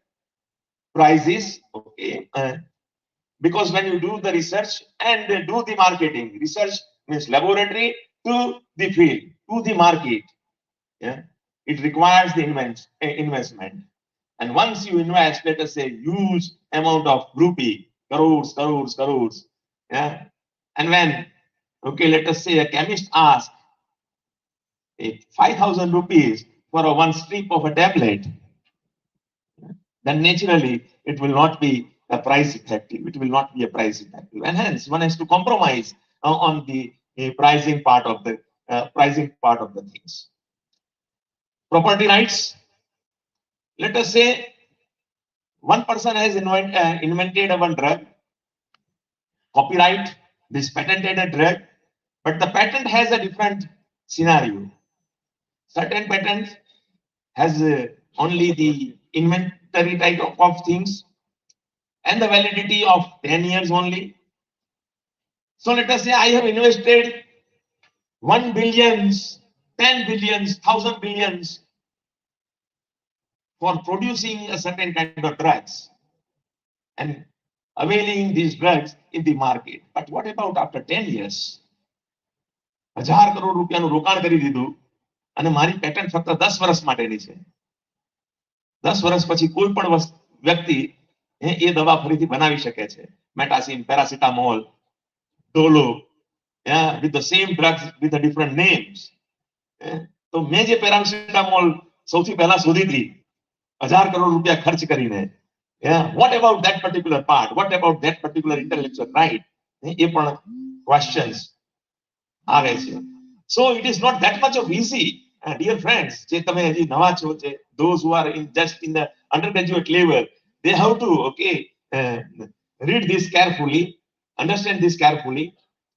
Rapid transformation of the technology, rapid transformation of the technology. Whatever the technology you have adopted for the manufacturing, for the delivering these drugs to, let us say, the market or the product to the market, technology day by day gets changing, and hence you have to cope up with the technology. You have to cope up with the technology. Initially, certain drugs you have invented, maybe of injecting type, maybe of syringe type. પહેલા જે તમે drug શોધી હતી, ધારો કે એને બોટલમાં ચડાવીને આપવી પડતી હતી ગ્લુકોઝ સાથે, or let us say sodium liquid સાથે, બાટલા આપણે ગુજરાતીમાં કહીએ તો બાટલો ચડાવે અને એમાં ઇન્જેક્શન આપે. But then the technology improved because that bottle requires at least 2 to 3 hours of hospitalization. તમારે 3 કલાક ઓછામાં ઓછું પથારીમાં સૂઈ રહેવું પડે ને ત્યારે એક ઇન્જેક્શન ચડે. And then the invention comes, challenge comes, that is after, instead of 3 hours, let us say, if I reduce this time, then a small injection, and then again the challenges comes, the competitions comes. Instead of the injection, a tablet, that is the tablet. And when we are dealing with the science and technology, we have to face this kind of problems also. That is, let us say you are running a huge plant, invested thousands of crores in manufacturing the drugs, and તમારી એ batch ચાલુ હોય drugs production ની, and let us say power failure comes, then that particular sample of the drug, and whatever the amount, જે તમારી batch નું production ચાલતું હતું ત્યાં, એનો પણ loss થાય, and hence you have to cope up with all kind of problems and situations.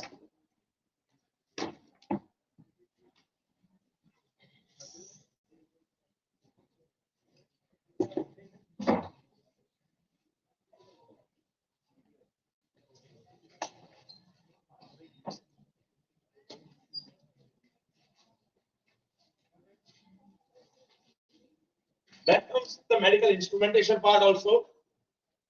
What do you mean by the challenges in the medical instrumentation? Let us start with a simple example, a stretcher.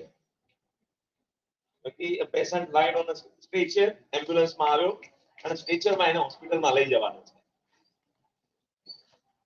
So just what innovation or what challenges you face while driving a stretcher or while keeping a patient on the stretcher, and this kind of this kind of innovation, then you can pop up with the present scenario and the future scenario too.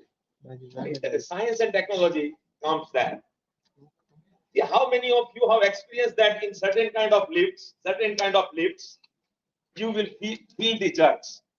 તમારા flatની, in your flats, let us say in certain kind of malls or hotels, if you travel in a lift, તો તમને આંચકા આવે. And what happens if you travel in a lift of hospital? હોસ્પિટલની લિફ્ટમાં જો આવા આંચકા આવે અને દર્દી પેશન્ટ હોય સ્ટ્રેચર ઉપર ઊભો હોય, what happens to this? And if you look to this very minutely, there the science and technology comes. If you look very minutely, then the lift design, let us say where the technology comes, the lift design in the hospitals are with a different precision than the lift design in your mall or in your house. Where the acceleration and you can say the jerk is controlled So that the technology comes. ત્યાં patient ને આંચકા ના આવે અને એટલા માટે patient ની એક લિફ્ટ અલગ હોય છે. એ પેશન્ટ એમ કે એના રિઝર્વ એટલા માટે નથી રાખ્યો તો કે ઝડપથી એના ઓપરેશન થિયેટરમાં પહોંચાડાય. એના માટે નહીં. That lift is much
the patenting, and hence the person who are experts in the different field, you have to prepare a team, and hence the collaborations with the physics, chemistry, life sciences, computer sciences, and the other fields are required.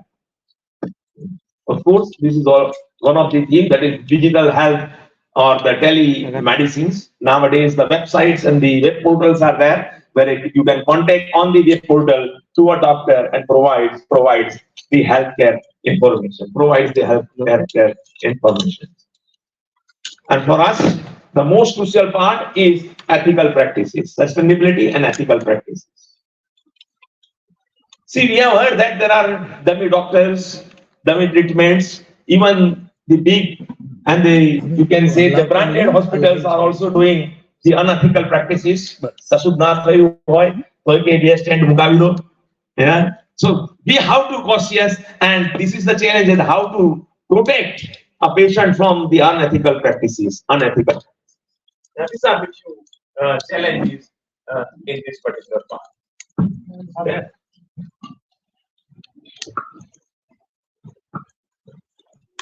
We always, when the health science comes, we always focus on the human health. We always focus on the human health.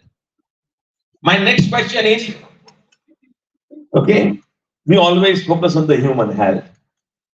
What about the healthcare of animals, birds, and other species? આપણે આના વિશે કોઈ દિવસ વિચાર્યું નથી. And hence, there is a huge potential in the field if you think differently for the animals, birds, and other species.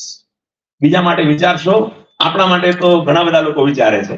If you think this, then there is a big opportunities in the field of health science, in the field of health sciences. We never think of these issues. કૂતરાને રોગ થાય, એ આપણે વિચાર્યું નહીં. થાય તો એની દવા થાય, એને કેવા રોગ થાય, કેવી દવા થાય. We never thought about this, and hence, of course, n number of challenges and opportunities are there. N number of challenges and opportunities are there. But unfortunate part, we never thought of or never given our efforts to think on this. And for these issues, we always remain silent. ત્રણ વાંદરાની જેમ આપણે વર્તન કરેલું છે. And hence, come out of this particular picture. તમારા માટે doctor તો બધાને બનવું છે, પરંતુ એ સિવાય પણ બીજા ફિલ્ડ છે. માણસના ડોક્ટર કરતા પણ nowadays the environment, the protection of the other species are important, and hence if you work differently in other field, then also the science and technology will help to you and the society. Yeah. Tigers, lions, tiger जिंदा है, पर શું કરવા जिंदा है? Yeah, why it is so precious? કેમ dinosaur મરી ગયો નથી તો એની કોઈ કલ્પના નથી કરતું, એની કલ્પના કરે છે હોત તો શું થાત, નથી તો શું નુકસાન થયું. Similarly, why we are not thinking, okay, why one has to save the tigers, lions, and other species? If, let us say, what happens if they are not there? બરાબર, એ નહીં હોય તો શું થાય? બાયોડાયવર્સિટી તો ડાયનાસોર, રાઇનાસોર બધા ગયા તો આપણે જીવીએ જ છીએ.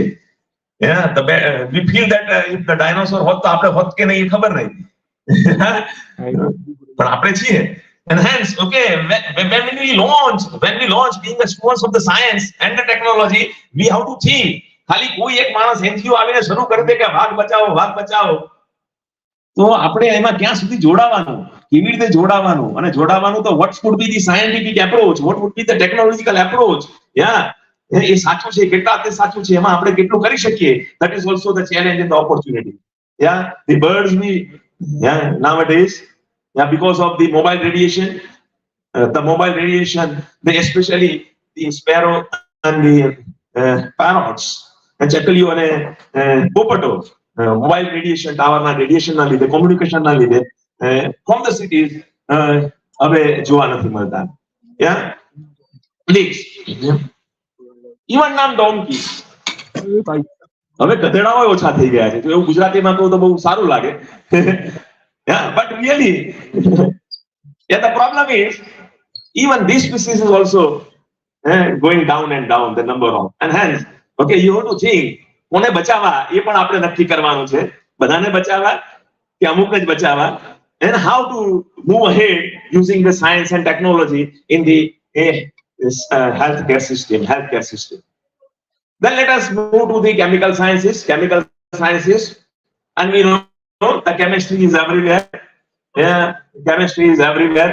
પાણી પીએ છે, ત્યાંથી શ્વાસ લઈએ છે, when we, okay, take the air, breathe. It is also the chemical composition. Of course, it is polluted one, but it is also chemical is that. Yeah? And hence, the chemistry plays a huge role. Huge role. Climate change, water storage, water quality, natural resources scarcity, providing the healthcare for aging pollution, aging people, population. These kind of problems you will face after 5 or 10 years. हमने अजी इतना problem नहीं, but you people will face all these problems, and hence you have the opportunity, okay, to solve this kind of problem.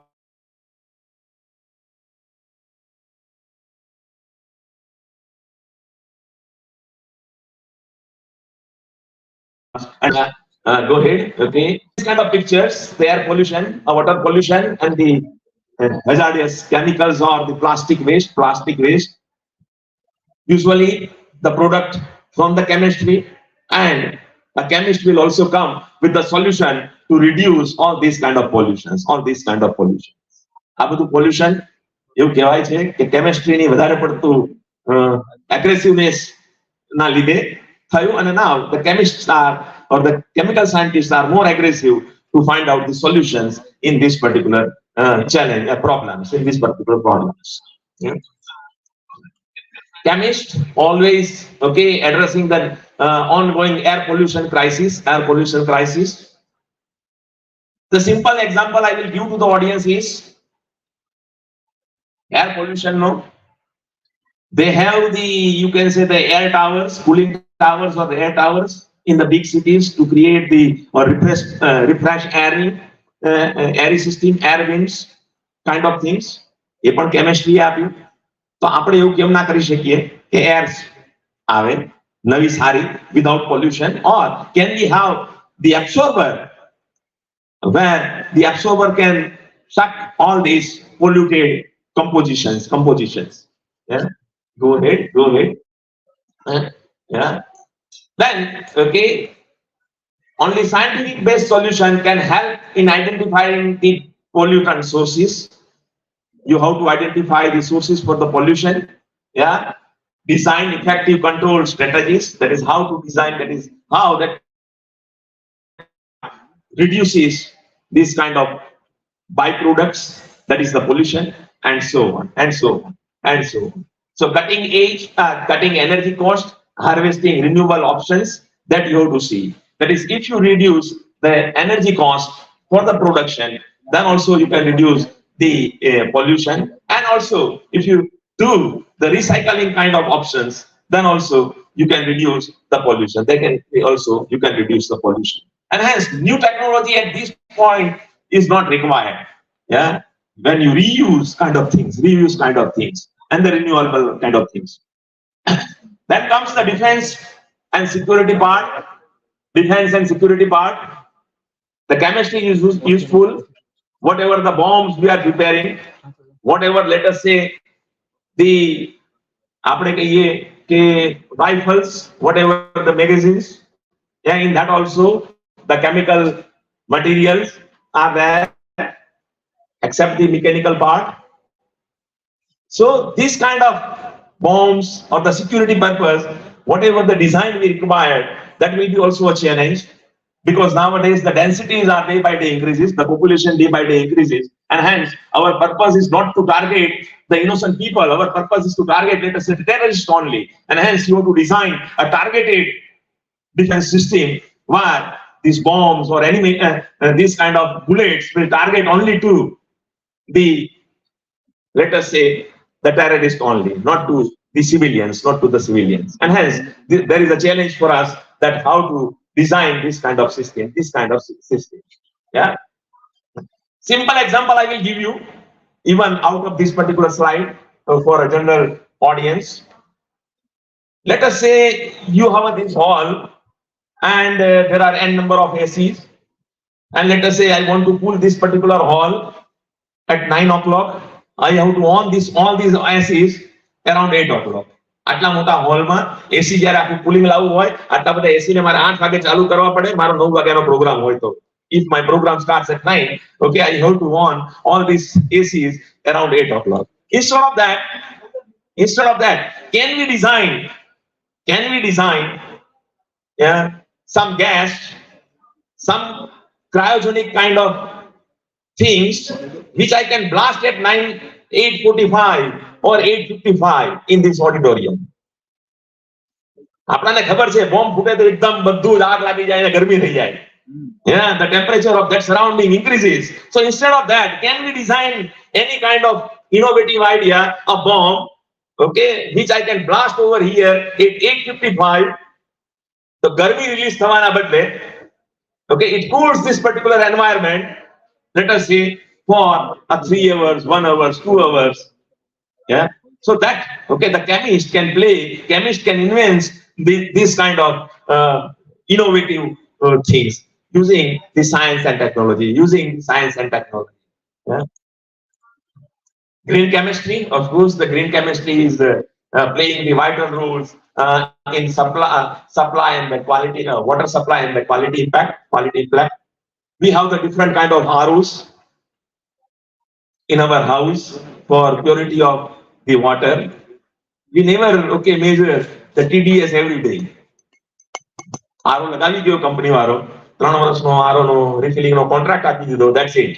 Yeah, we never measure the quality of the water, okay, once we feed the RO. Yeah. So what should be the measure to check the quality of the water, drinking water? And nowadays, okay, not in our country, but in some of the African countries, okay, they drink, even they have the shortage of drinking waters, and they have to buy the drinking water for their everyday use. Yeah, in the African countries, and hence the pollution-free water or non-contaminated water or pure water is a big issue. Okay, and the challenge and huge opportunity for us in the future, in next 5 years or 10 years. So students may concentrate on any of the issues like this. Yeah, like this. Go ahead. Okay, I will go. Yeah. Nutrition demands. That also a big issue. Healthcare ma jave. And nowadays, okay, we are know the types and the varieties of the biscuits available for the dogs. કૂતરાઓને ખાવાના biscuit ને આપણાને બધી ખબર છે, પેટી dogs. Yeah. But what about the human? એ લોકોને ખાવાનું નથી મળતું. And can we help?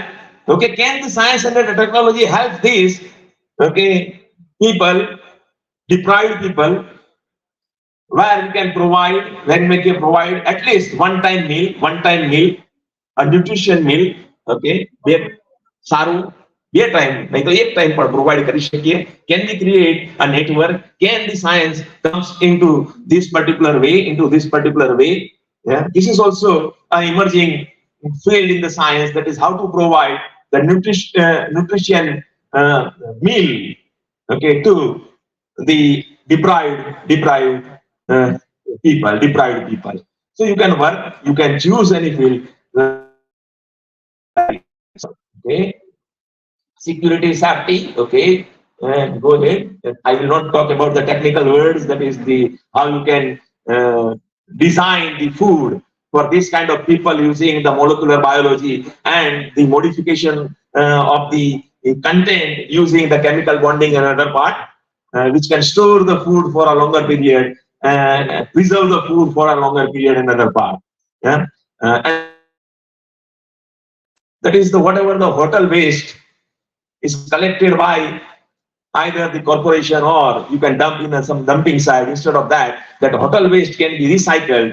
Yeah, there is nowadays, okay, some of the NGOs are working on this, that is using the scientific technique. Okay, they dry this hotel waste, okay, they remove all the water content from all these waste foods.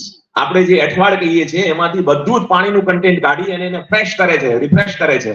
Yeah, so that can be reused. એને ફરીથી આપણે ખાવા યોગ્ય બનાવી શકાય, એવી કરવા માટે પણ અમુક NGO કામ કરે છે. And hence there also the science, because big dryers are required. Dry એવું કરવાનું કે કડક લાકડા જેવું ના થઈ જાય કે ચવાઈ ના શકાય.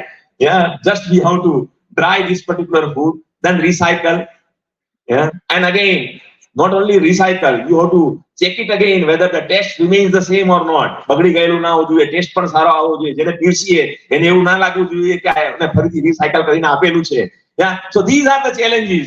Okay, if you provide, if we are required to provide the foods in this kind of peoples from the recycling of our food waste or kitchen waste, and still, okay, in India, okay, very few persons are thinking of recycling the food waste or kitchen waste or hotel waste in this way.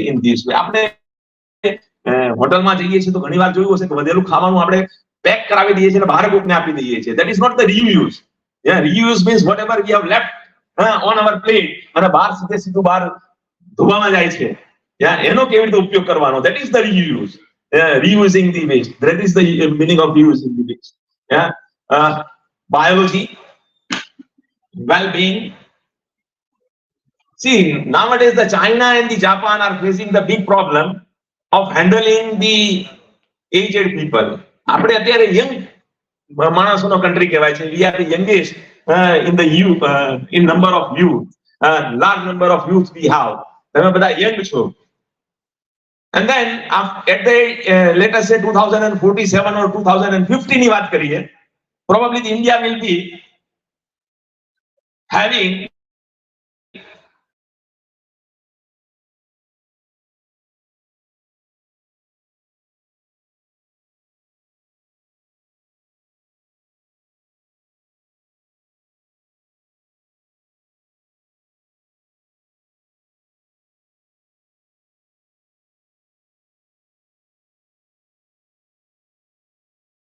planning conditions, restrictions. ચાઇનામાં one child ની જે હતી એ કેમ અત્યારે એ લોકો relax કરી? The reason is that one family has to live with the 9 other family members. કારણ કે બંને એક જ જણા છે, એટલે છોકરો અને છોકરી બે મેરેજ કરે છે, બંનેના મા બાપ જીવે છે, એટલે 2 + 2 = 4. અને બંનેના કોઈના દાદા, કોઈના નાના, કોઈના નાની, કોઈના દાદી જીવે છે, એટલે 4 ને 4 8. અને 1 કે 2 વર્ષમાં ફરીથી એક બાળક આવે છે. And then 9. And this is a huge problem. That is to survive with the 9. Okay, and hence you have to tackle. Okay, science and technology has to intervene or give the solution of this kind of situation. એટલે તમારા બધા માટે આથી 2050 ની વાત કરીએ તો તમે અત્યારે જે નથી વિચારતા, what we are not thinking, okay, Indians are not thinking, Indian scientists are not thinking, yeah, that will come at a later stage. 2015 માં આ બધા પ્રોબ્લેમ્સ આવવાના. ત્યારે ખાલી 2 જણા કમાતા હશે અને 8 કે 9 જણા એને ભરણ પોષણ કરવાનું આવશે. Yeah, that is the big challenge. Okay, that is how to go ahead with this. Yeah, go. Okay. Pharmaceutical research, reduce the price, innovation, focus. Pharmaceuticals ની વાત કરી લીધી. As such, prevention and treatment, addressing. And now the treatment, if you look to the treatment, still there is a very huge scope in the medical instrumentation. Our instruments are always the surface mount or a plane mount instruments. તમારે x ray લેવાનું હોય અથવા તો CT scan કરાવવાનો હોય તો પેશન્ટને પણ સ્ટ્રેચર ઉપર લઈ જઈને જ્યાં x ray, of course there are certain kind of portable x-rays but not okay all kind of x-rays you can take with that x-ray machine. કમરનું હાડકું તૂટી ગયું હોય તો એને ઉઠાઈને પાછું એને એક્સરે ના બેડ ઉપર મૂકવો પડે. Instead of that, if you do innovation in the medical instrumentation part, yeah, that is the x-ray machine, let us say sonography machine, a portable sonography machine can be designed in the future. CT scans, this kind of things. Can you design the softwares? Okay, can you design this instrument which can work remotely, wirelessly, so that only the cameras you have to need in the vicinity of the patients and the other heads will be in the operation theater or let us say the x-ray room. If you do this, then also you can help this society. Yeah. Chemistry, yeah. Then comes the physics and maths, physical and mathematical sciences, physical and mathematical sciences.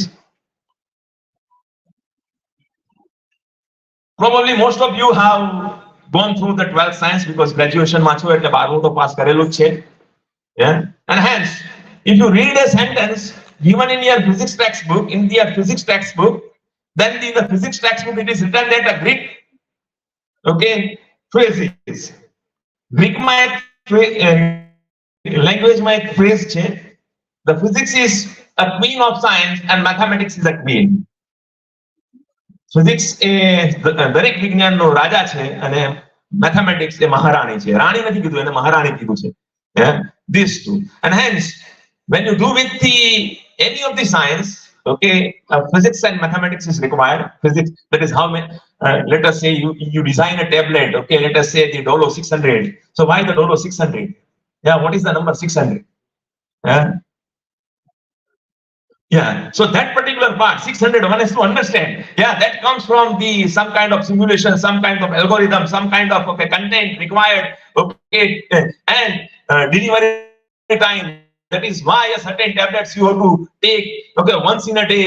Certain tablets you have to take twice in a day. Certain tablets you have to take thrice in a day. એના બદલે બધી ટેબ્લેટો એક જ વાર લઈ લેવાની હોય તો એવું પણ ડિઝાઇન કરી શકાય ને. Okay, and this is the opportunity for you that you can design, yeah, these kind of medicines that can be drug can be released, okay, at some interval of time. Yeah, દર 6 કલાકમાં અસર જતી રહે છે, એના કરતા ધીમે ધીમે દવા રિલીઝ થાય અને 12 કલાક 14 કલાક 24 કલાક ચાલે. Yeah, that can be also be designed using science and technology. That can be using, and that can be simulated using the mathematics and physics and the material science. Okay, whatever the upper coating of any tablets or any kind of things is also a material. Yeah, and nowadays when physics comes, okay, everybody is talking about the defense and the space science, and you can say our mission of satellites, Chandrayaan, the other part, okay, moon mission and other part. So similarly, my question is, મંગળ ઉપર પાણી મળે એનાથી આપણાને this question was raised by one of the journalists. I have two silly questions asked by a journalist. One is this also. જ્યારે મંગળ ઉપર પાણી શોધાયું તો કે મંગળ ઉપર પાણી શોધાયું, ચંદ્ર ઉપર પાણી શોધાયું. Then one journalist asked me, ત્યાંથી પાઇપલાઇન થી અહીંયા પાણી લેવાશે, એના કરતા નર્મદા ઉપર કોન્સન્ટ્રેટ કરો. Yeah, this was the, yeah, and hence but Sagar Bhagwat, we cannot, okay, discuss certain issues with those who are unable to understand, but these are the vital technology and the future challenges that is how men can survive at, let us say, -300 centigrade. -300 માં ચંદ્ર ઉપર આપણે રહેવું હોય તો શું કરવાનું? Just try to think on this. આપણે 50, -50, -60 સુધી તો રહી શકીએ છીએ because, okay, nowadays, okay, the migration to the Canada around -30, -40 is common. કેનેડામાં જતા લોકો -30-40 માં તો ટેવાઈ ગયા છે. તો -50 સુધી પણ આપણે રહી શકીએ છીએ. But now we are thinking about -30, 300. Then which kind of, let us say, the houses are required? Which kind of machineries are required? Which kind of clothes are required? All these gives you, કારણ કે 300 degree ઉપર જઈને પ્રયોગ તો કરાય નહીં, -300 ઉપર જઈને કે આ ચોખા રંધાશે કે નહીં. And hence you do the simulation over here, okay, design a pressure cooker, give the food in that particular cooker, give certain kind of temperature and see whether the stuff is ready or not. Yeah, this kind of simulation, the mathematics is all. Similarly, okay, if you design, let us say, a vessel which can work around -300 to +50 and big expansion coefficient, 50 થી -300 સુધીમાં જો કામ કરવું હોય તો કઈ ધાતુ વાપરવાની? That is also a big question. And hence you have the opportunities in this. So material designing, automobiles. See, material designing, when I will say here, let us say at 30 degree we are firing a rocket. It passes through the atmosphere and reach to a certain degree. અહીંયા 30 degree માંથી આપણે અથવા 23 degree માંથી જે રોકેટને મોકલીએ છીએ એ એટલું બધું એની સપાટી પર ઘર્ષણ લાગે છે and hence this friction જે મટીરિયલ હોય એ ફ્રિક્શન ને સહન કરવું જોઈએ. That should be tolerant. So the metal or the elements which you choose, that is also required. In a defense, okay, physics is very much important, very much important. Medical instrumentation, I already talked, that is the acoustic, electronics, image processing. All these are the branches of medical instrumentation, imaging, and the other part. Space vehicles, power grid. Okay, we will see whatever the distribution we have at this particular moment, that is the power grid, and the power loss in the power grid, which is reflected, or the unauthorized use of the power in your society is reflected in your bill. તમારા બિલમાં તમારી સોસાયટીમાંથી પણ કોઈએ power વાપરેલો હોય તો તમારા બિલમાં એ આવે છે, એ તમને ખબર હોવી જોઈએ. Unauthorized, the losses of the power is also calculated, accounted in your bill, and that has to minimize. Not only this, now we are using, let us say, the solar panels, and how to use the present grid with the solar panels. That also the challenge is, because you require some additional meters and additional wiring. Yeah, that is also a different issues. Solar panels. Okay. Then windmills. Presently, whatever the solar panels we are using are working only in the sunlight. Why we cannot design a solar panel which can work for entire, you can say, the spectrum? Microwave radiation no jetlo spectrum che, visible, invisible, UV, IR. Why you cannot design, okay, this kind of solar panel, so that even, okay, in a rainy condition, even in the night, and whatever the panel you have fixed, it can generate the power. So these are the challenges and the opportunities into at the broad sense. E-vehicles. Charging station is not only a problem, charging time is a problem. Not only the charging time, we don't know what we call the charging cycle. Yeah. See, why it is advisable not to charge your mobile phone frequently. તમારો mobile phone ઘડીએ પડીએ charge નહીં કરવાનો, એવું કેમ કહેવામાં આવે છે? Battery drain નહીં. The life cycle of the battery is fixed. Okay, let us say the life cycle of the bulb is fixed for 10,000 switching. 10,000 વાર આ સ્વિચ ને ચાલુ બંધ કરો એટલી એની લાઈફ હોય. એનો અર્થ કે હું આજે ને આજે 10,000 વાર ચાલુ બંધ કરતો એટલે ઘોડો ઉડી જાય. Yeah, so this we don't know. Yeah, આપણને ખબર જ નથી. No vendors used to tell us that is what is the life cycle. Yeah, charging cycle. And hence the battery has, whatever the mobile battery has a charging cycle, that is how many times you can charge. Okay, and hence unless 80% કરતા ઓછી થાય ત્યાં સુધી charge નહીં કરવો. And hence you can design, you have a challenge, that is you can increase the charging cycle and minimize the charging time. Not only the charging cycle. 1 કલાક phone charge થઈ જવો જોઈએ. બંને રીતે you can design this kind of things. Physics always start with the simple things. So what is the difference between the physics and the life sciences? So physics, it is said that the physics makes the simple thing more complicated, and the life sciences makes the more complicated things more easy. Yeah? Biology ના વિદ્યાર્થીને પૂછીએ કે blood ઉપર કેમ જાય છે, તો કે ઉપર ના જાય માણસ મરી જાય એટલે જવું જોઈએ. And the physics, when you ask the physics people, then he will explain the gravitational law and other things. એને મરવાની કોઈ ચિંતા જ નથી. So it is said that. So hence when you use, okay, a simple things, okay, then and then more for explaining the more complicated things, okay, they start with the pendulums or a one particle system. Even we never thought about, that is why our bands like these only.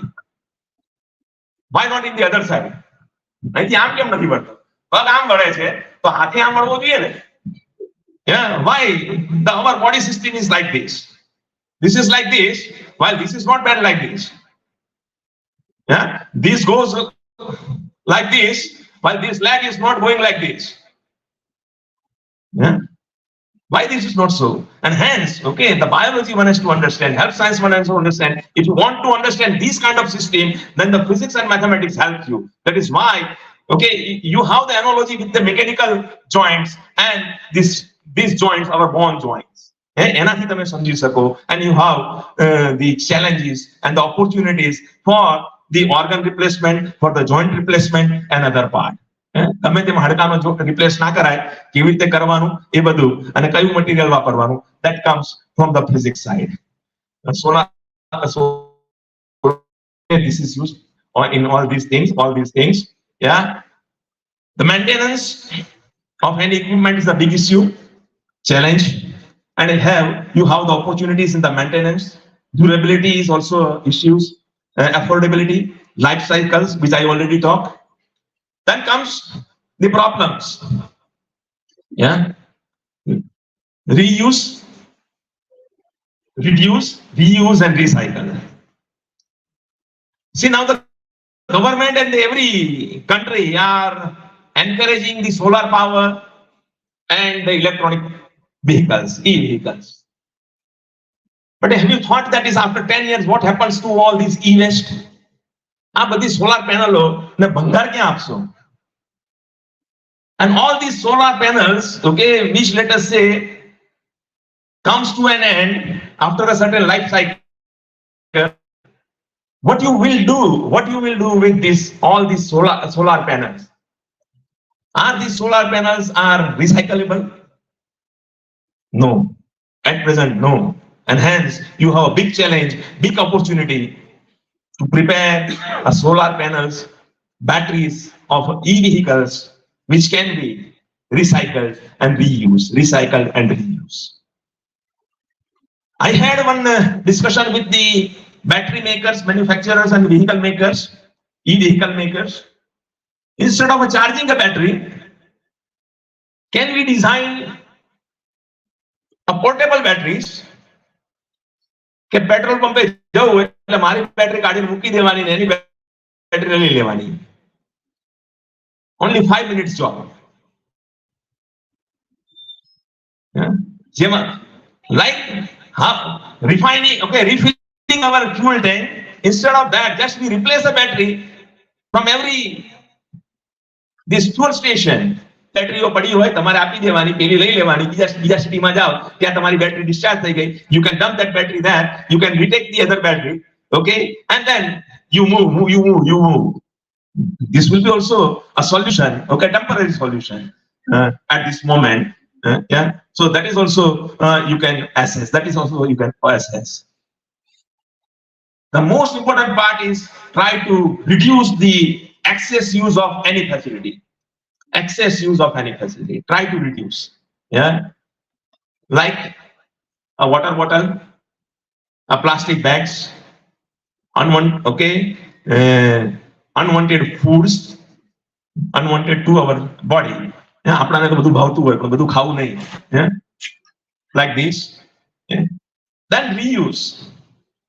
If you are unable to, let us say, reduce, then reuse this.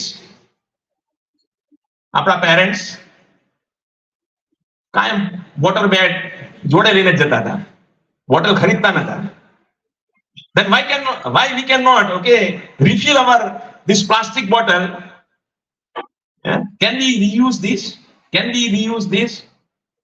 So that is also a challenge. Recycle.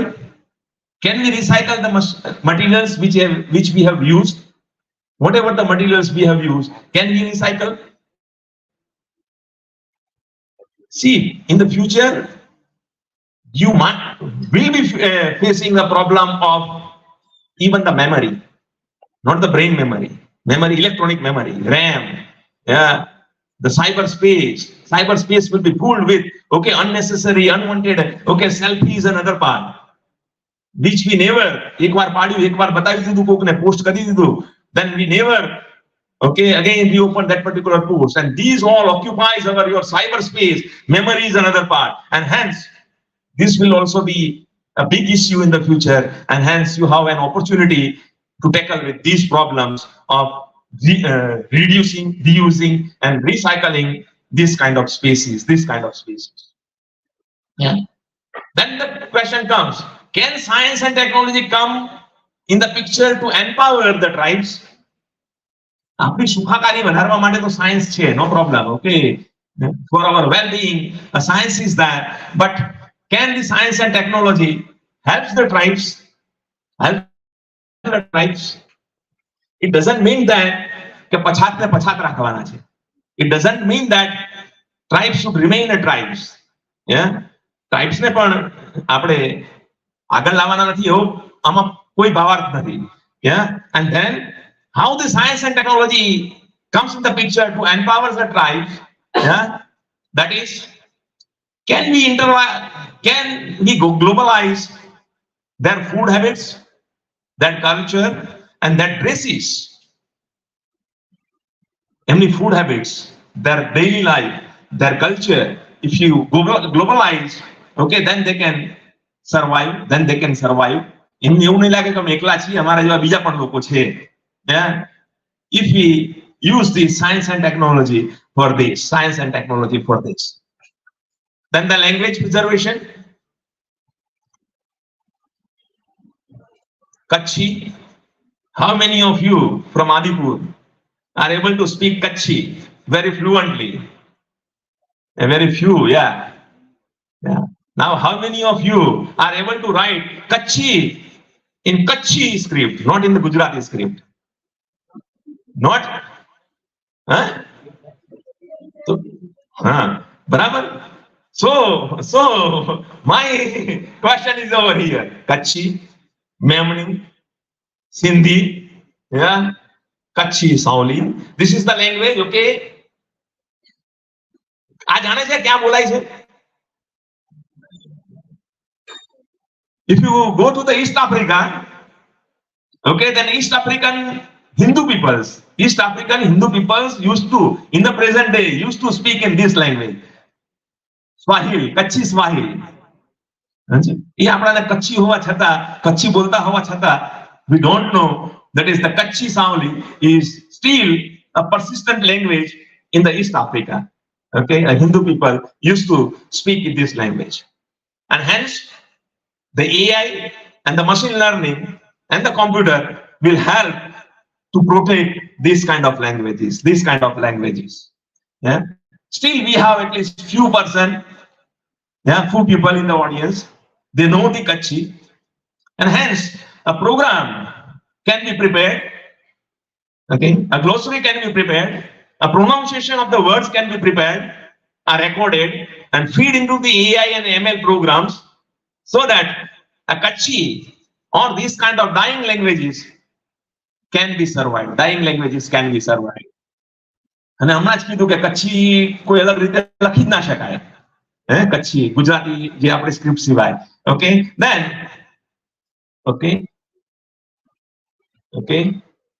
then there is a script. Okay, this is not shown over here, probably the picture is not visible.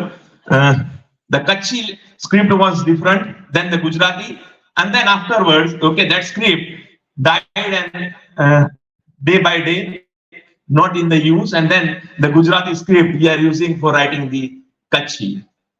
Empowering the farmers.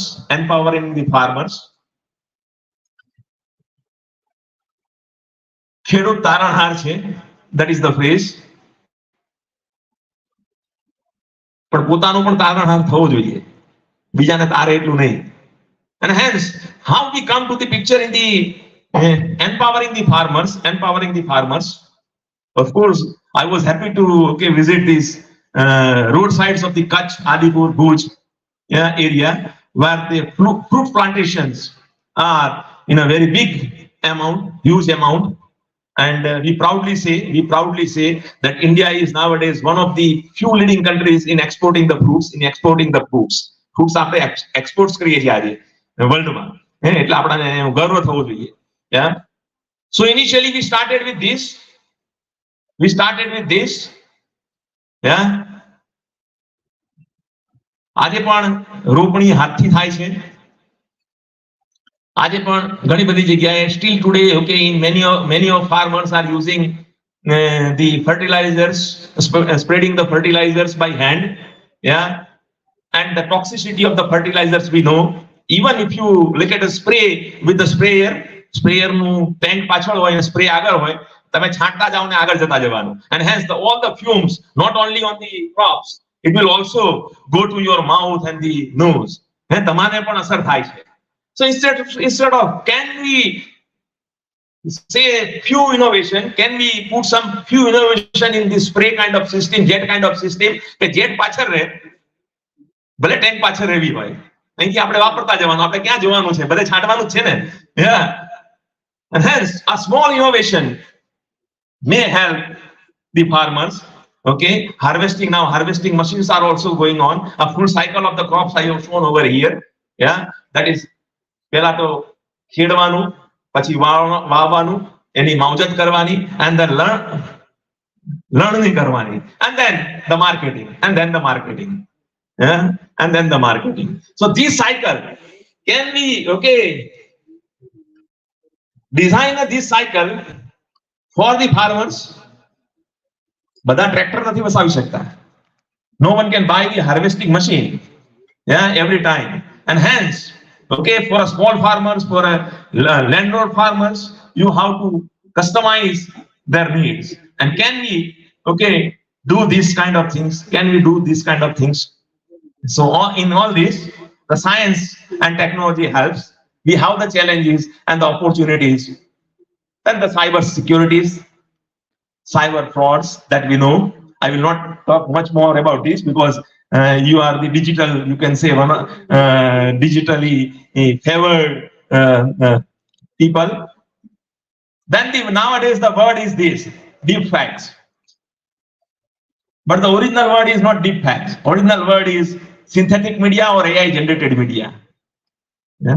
So how to protect ourselves, our material, our things, or how to be conscious from these kind of things is also a big issue.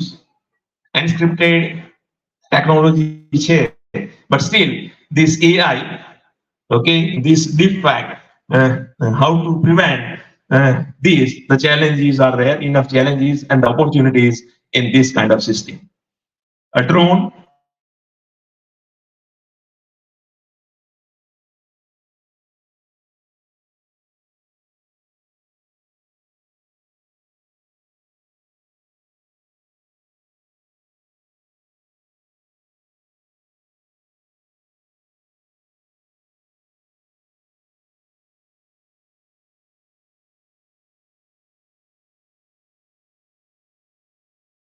will be a new technology will be emerged, a drone architecture, because for different applications drone will be different. Yeah, drone engineers and drone technologists, this will be the new designation in the future. This will be the new, જેમ અત્યારે કહીએ છીએ કે IT engineer, data scientist. Yeah, so this will be the new era or new field, emerging field, drone programmer. Yeah, drone no program. Today you have to operate with the remote. Instead of that, if you have a program, okay, in your laptop, yeah, you can control, you can time, you can design, okay, the drone, yeah, drone manufacturers. Yeah, so these are the markets and drone plywood's. Of course, in the future means nobody has thought about the Ola and Uber, okay, 5 years back. Similarly, okay, if you think on these drone pilots, okay, from today, then within a 4-5 years, okay, the drone pilot will be very precious, okay, prestigious job in the future. You require ભવિષ્યમાં drone ચલાવવા માટે license જોઈશે દરેક, and nobody can operate a drone without a license.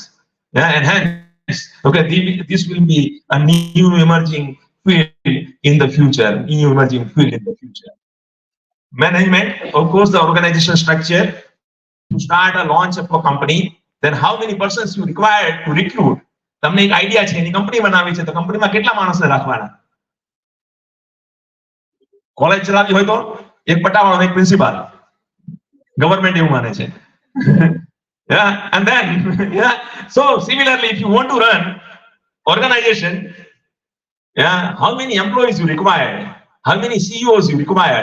So AI will help you depending on your capital, depending on your product, Okay, if they will generate, that is minimum wage structure required for this, minimum wage structure required for this. Key qualification amanaso joise, which qualifications required, what will be the financial liability, what should be the pay package to the employed person. Okay, કેટલું pay package આપવું પડશે. Okay, the ready-made package is nowadays available and you can modify all these things. And then comes the marketing, Last 2 slides now. Yeah. In the future, the challenges are for push button technology or remote technology. Nowadays, we don't want to go there and switch on or switch off any equipment or any facility. Our desk पर push button technology જોઈએ. And hence, okay, you have a challenge that is whatever the existing facility nowadays we have. એમાં જ ખાલી push button technology અપનાવો.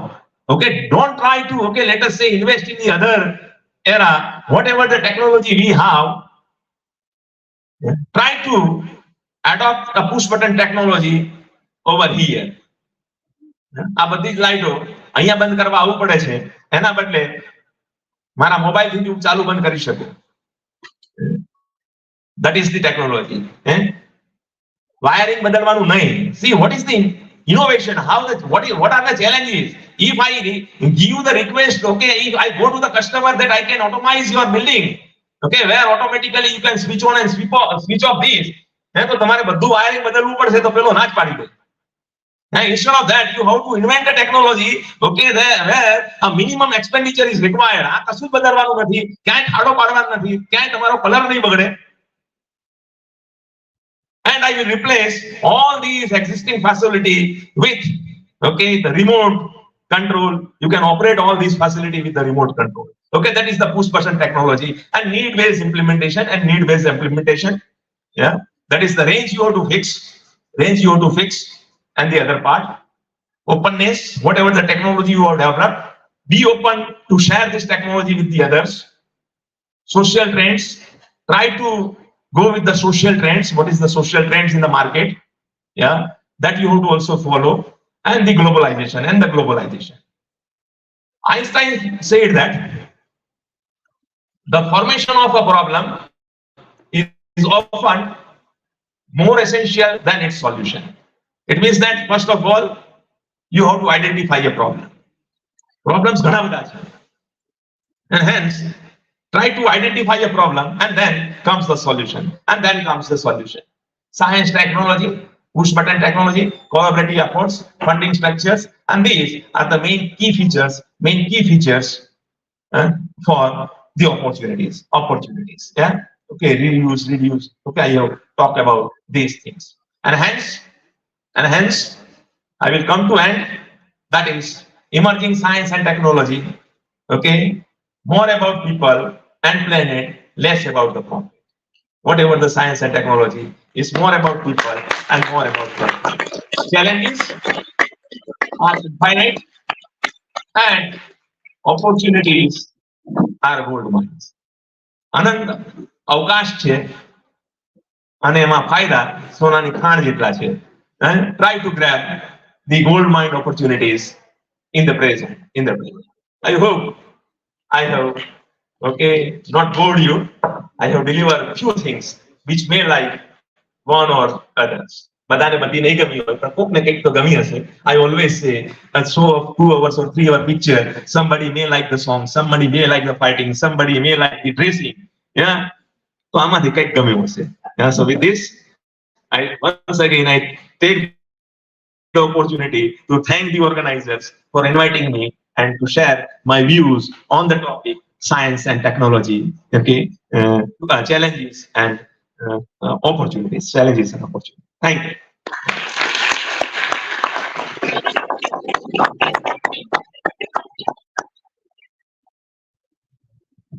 Thank you so much, sir, for a very fruitful session on all the disciplines of life, healthcare, and pharma. You also address events of daily life and recycling, which is the dire need of 21st century. Thank you, sir, for providing real-life challenges and opportunities in this field. May I now request Chairperson of the session, Professor Mahesh Ojha, to felicitate you.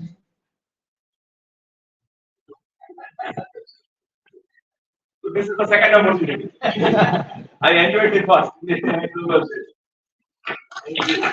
Thank you so much, sir. Thank you so much, sir.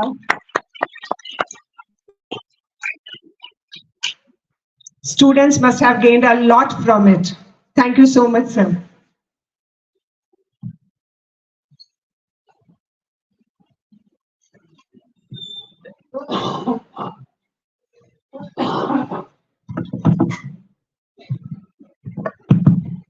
I hope you all enjoyed the session.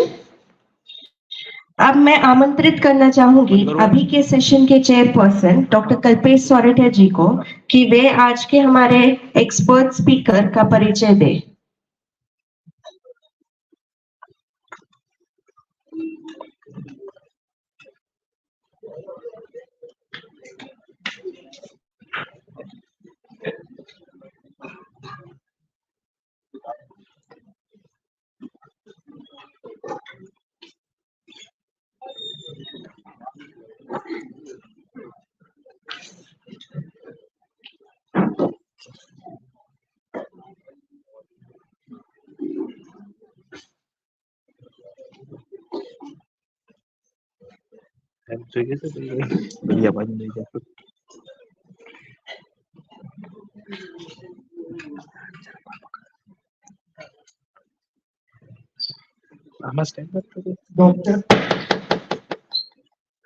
Doctor, chalo. Dr. Nitin N. Adapure is our expert speaker for today's national seminar. वैसे तो उनका biodata बहुत लंबा है, so sir मैं थोड़ा सा short में ही खत्म करूंगा. He is head and assistant professor in biotechnology and microbiology, Vivekanand Arts Sardar Dalpat Singh, Commerce and Science College Aurangabad. Sir हमारे लिए औरंगाबाद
भी मिले हैं, अवार्ड्स मिले हैं।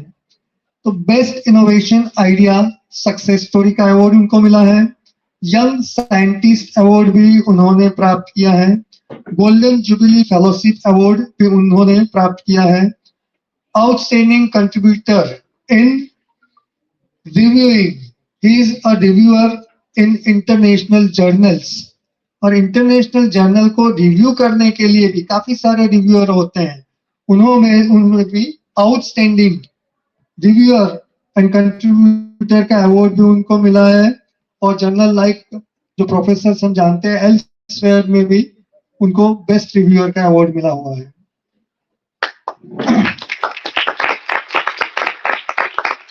NCBI is an American institute जिसमें मोलेकुलर बायोलॉजी से रिलेटेड आइदर न्यूक्लियोटाइड सीक्वेंस और होल जीनोम जो फाइंड आउट करते हैं वो सबमिशन होता है। उन्होंने भी ऐसे एनसीबीआई 7 एनसीबीआई सबमिशन उनके हैं। बुक्स उन्होंने पब्लिश की है 12 books published by doctor Nitin Adapure. बहुत सारे रिसर्च आर्टिकल्स उनके नाम पे हैं, वो मैं सब गिनाऊंगा नहीं। रिसर्च पेपर प्रेजेंटेशंस भी उन्होंने बहुत किए हैं। Number of presentations, number of participation in workshops and different seminars and conferences. Research student भी वो गाइड करते हैं, so he is also a PhD guide. He also guided number of BSc and MSc students for dissertation, जो कि अब आप करने वाले हैं, जैसे आपको बताया था। Now BSc is of 4 years and 4th year is for research only. He worked as an coordinator. Number of जगह पे उन्होंने एज एन इनवाइटेड स्पीकर अपनी एक्सपर्ट लेक्चर्स दिए हैं। सो आज अभी हम सुनेंगे डॉक्टर नितिन अदापुरे को। सर प्लीज आप यहाँ पे आइए और हमारे स्टूडेंट्स को अपने ज्ञान का लाभ दीजिए।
Actually, good afternoon all. So as I think almost all things have been covered by Gajja sir. So I'm going to talk just concerned with that only. I'm going to talk on this topic, that is indigenous technologies in waste management. Why for I have choose the topic for this today's deliberation is that government of India, they have actually given a theme for Science Day celebration for this year, and that is indigenous technologies for Vikasit Bharat. So whenever we have to talk about this indigenous technologies for Vikasit Bharat, so that's for that. I think it is a very broad topic, and it will be very much difficult to talk on this complete topic. So I have choose a particular area in this, that is a indigenous technology, particularly to the waste management. So before going ahead, we should know what is meant by indigenous technologies. If you search on the definitions for indigenous technologies, so many of the things they comes which are related to the ancient science as well. But if you truly says what could be the indigenous technology, so you can define it in a way that the indigenous technology, it could be a homegrown technologies for overall well-being, and it is particularly developed by using the local knowledge. So this local knowledge or expertise, so anything which is you are developing by using the local knowledge and the homegrown technology, so that can be called as the indigenous technologies in particular. So yes, whenever we have to talk about the indigenous technologies, so again, what I thought, let's not discuss in general about the indigenous technologies with you people, but I think it would be better if I could discuss something that which exactly have been done, because it may happen, or it happens usually, that many of the times the students, they used to listen so many things, but they don't know where to start and exactly what to do.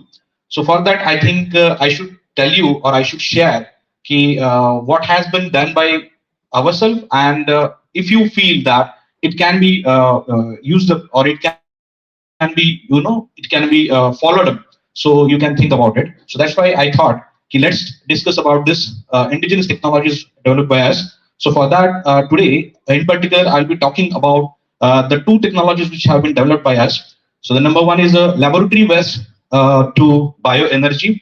So I'll tell you what exactly we did in that. So laboratory waste to bioenergy, this is the one technology. And the second one is the eco-friendly metal removal from the e-waste.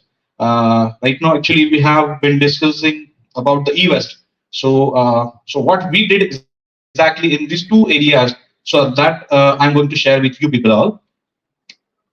So yeah, again, before going ahead, I just want to tell you one thing, that as pointed out initially in this convener speech, so that is a kind of interaction. I'm not interested in this one-way kind of interaction. So feel free at any time if you feel that you have any queries or any questions. So feel free to ask at any moment. Fine. So it is generally said that we have to go on treating the waste, we have to go on managing the waste. So just we have to change the approach. Like, can we get paid for this waste other than paying for this waste? So is it possible, and how?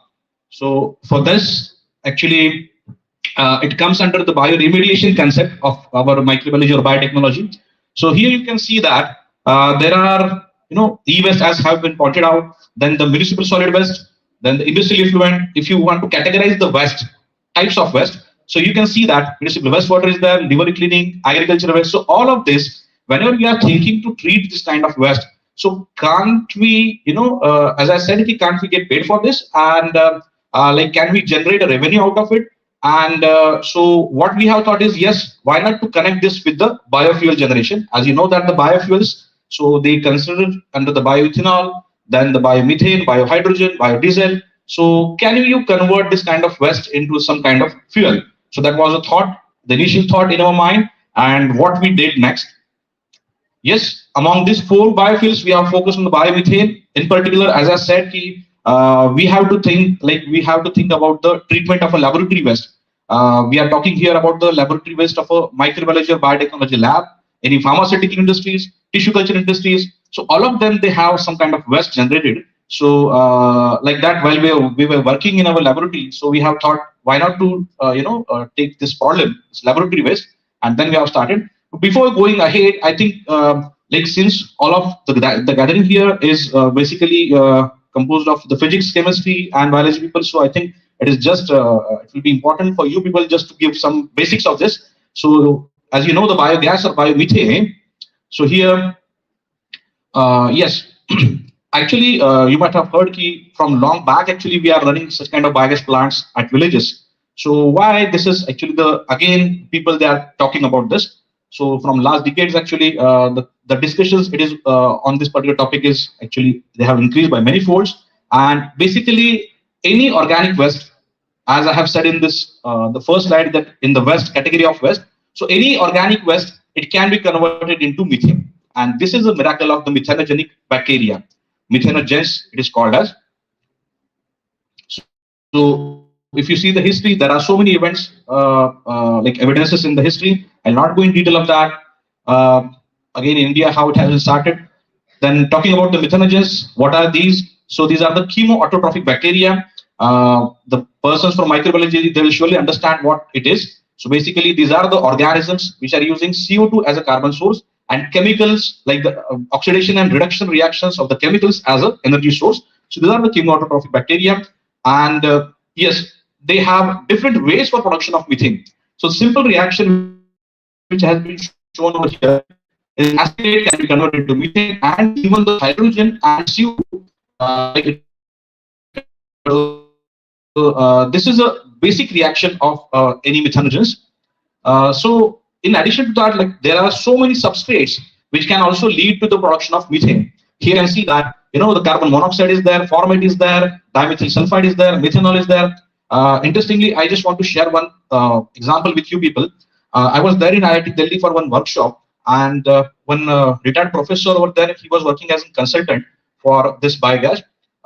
So one of the client approached him and was asking, we have such and such industry, and the West, of our industry is having a many like higher percentage of methanol. So whether this methanol can be converted into biogas. So instantly I said yes. Why so? Because we have been teaching the students of our, they are studying this the pathway which is conversion of methanol to the biogas. So these organisms, they have a pathway for conversion of methanol to the biogas. So like that, so many different substrates can be utilized for generating the methane. For this, I think all of you are familiar with this carbon cycle. And so what exactly has been done over here? So this is what you can say organic matter. The plant materials, they are fixing the CO2, atmospheric CO2, converting into organic matter. And whenever we are degrading this organic matter in an anaerobic way, it is converted into methane. So this is what we can say happening in this, you can say broadly, I'm saying. So as I said, yes, these are also using the CO2 and hydrogen for production of the methane. Then yes, they are obligate anaerobes, so they don't require oxygen for their growth, but yes, they can sustain some of the oxygen pressure. So what are the natural habitats? As you know, microorganisms, where from we have to take this. So there are certain places where these bacteria, they are present naturally. So what could be the places? As you know that yes, gut of animals like ruminants particularly, then the wetlands, marshy places. These are the, we can say, habitats, natural habitats for this methanogenic bacteria. And yes, methanogens might be responsible for methane, which is found in Mars. So like the people they are looking for. So that could be the source. Yes, how to do this biogas, how to produce this biogas. For that, yes, this is a typical design. All of you might have seen somewhere like how the biogas can produce. So this is what we can say the tank is, and you can see this is what we can say underground tank. And here from this point you are feeding the material, waste material. From this point you are mixing it with the water, making a slurry out of it, and this slurry is fed to this anaerobic digester. Here in the digester, the methanogenic bacteria, they are naturally present. Rather, we can say we have added that, and these methanogenic bacteria, they will be start utilizing this organic matter which you have fed, and this organic matter will be finally degraded, and it will lead to formation of methane. So how it exactly it's been done, I'm again going to share this thing with you people. And whatever the gas has been accumulated here, so that gas, it will be, it will be uplifting the tank, and the gas can be collected from this point. This is a typical design you have observed this so many times. And this is from this point, the effluent, or we can see the wastewater from this digester is coming up, and this can be utilized with the addition of some micronutrients as we can say as a biofertilizer. Even some people they are using after enriching this.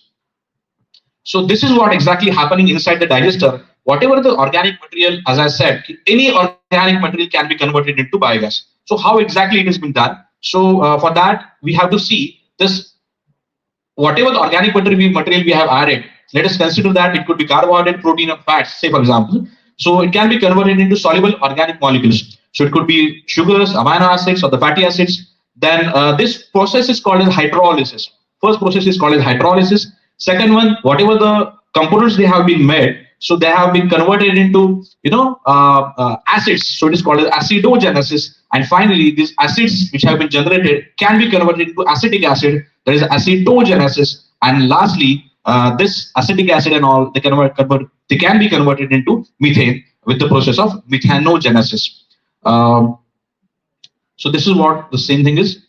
So what are the different organisms? As I said, this is a miracle of microorganisms. So what are the microorganisms which are involved here? So we have to see the first step, hydrolysis and acidogenesis, is done by this bacterium, bacteroids, Clostridium. Then what the acetogenesis is catalyzed by the desulfovibrio. The acetogenesis again, the methanogenesis finally being done by Methanobrevibacter, Methanospirillum, Methanosarcina, like this. So these are the organisms which are the key players for production of methane. Yes, we have to maintain a carbon nitrogen ratio for that, because see the product is methane. Methane is containing CH4, right? So carbon is the major component. So we have to see that how the carbon is maintained. So high carbon should be there. So the ratio is 30:1. Yes, we have to, every day we have to feed for the digester with the organic matter. We have to prepare a slurry. Then what we can say, we just have to maintain the flora. Temperature should be, there are two types of organisms. One, we can say the category is called as mesophilic, the other is called as thermophilic. So depending on the natural flora which you have taken from any source, so accordingly you have to maintain the temperature. Yes, generally the pH is 6.8 to 8.0. Yes, generally stirring is not required, but sometimes it may lead to scum formation. That's why you can do it. Yeah, so I can understand that many of the students like, since they are from different subjects, so they might not be actually thinking it as a useful thing. So let's see how it can be done. If you want to set up a small plant at your home, say for example, just for checking like how really it is produced or not. So for that, how you can do it. So let's share this. So here you can use a simple 70-liter tank. You can use a 20-liter tank as an we can say the upper tank, and 20-liter jar is there, that water jar. So that can be used as an upper tank. And the typical plastic drums, they can be used as a digester. Yes, actually, this is sufficient for for checking whether the gas is produced or not. If you have a chemistry burner with you, so it will run for 8 minutes with this kind of capacity of the digester and gas collector combination. But if you really want to have some considerable gas generating plant, so you can use a 1,000-liter or 2,000-liter tank, the base tank, and the upper floating tank, 1,000-liter. So this will be sufficient. It will be producing a sufficient gas for cooking the food for 5 people. This sometimes it can also be used for power plant, biogas power plant. So it is the statistics I have shown here. And as I said, H2S should be removed from this gas. So why so? The reason behind that is, see, basically, as you know that the biogas is composed of methane, CO2, H2S, some water vapors.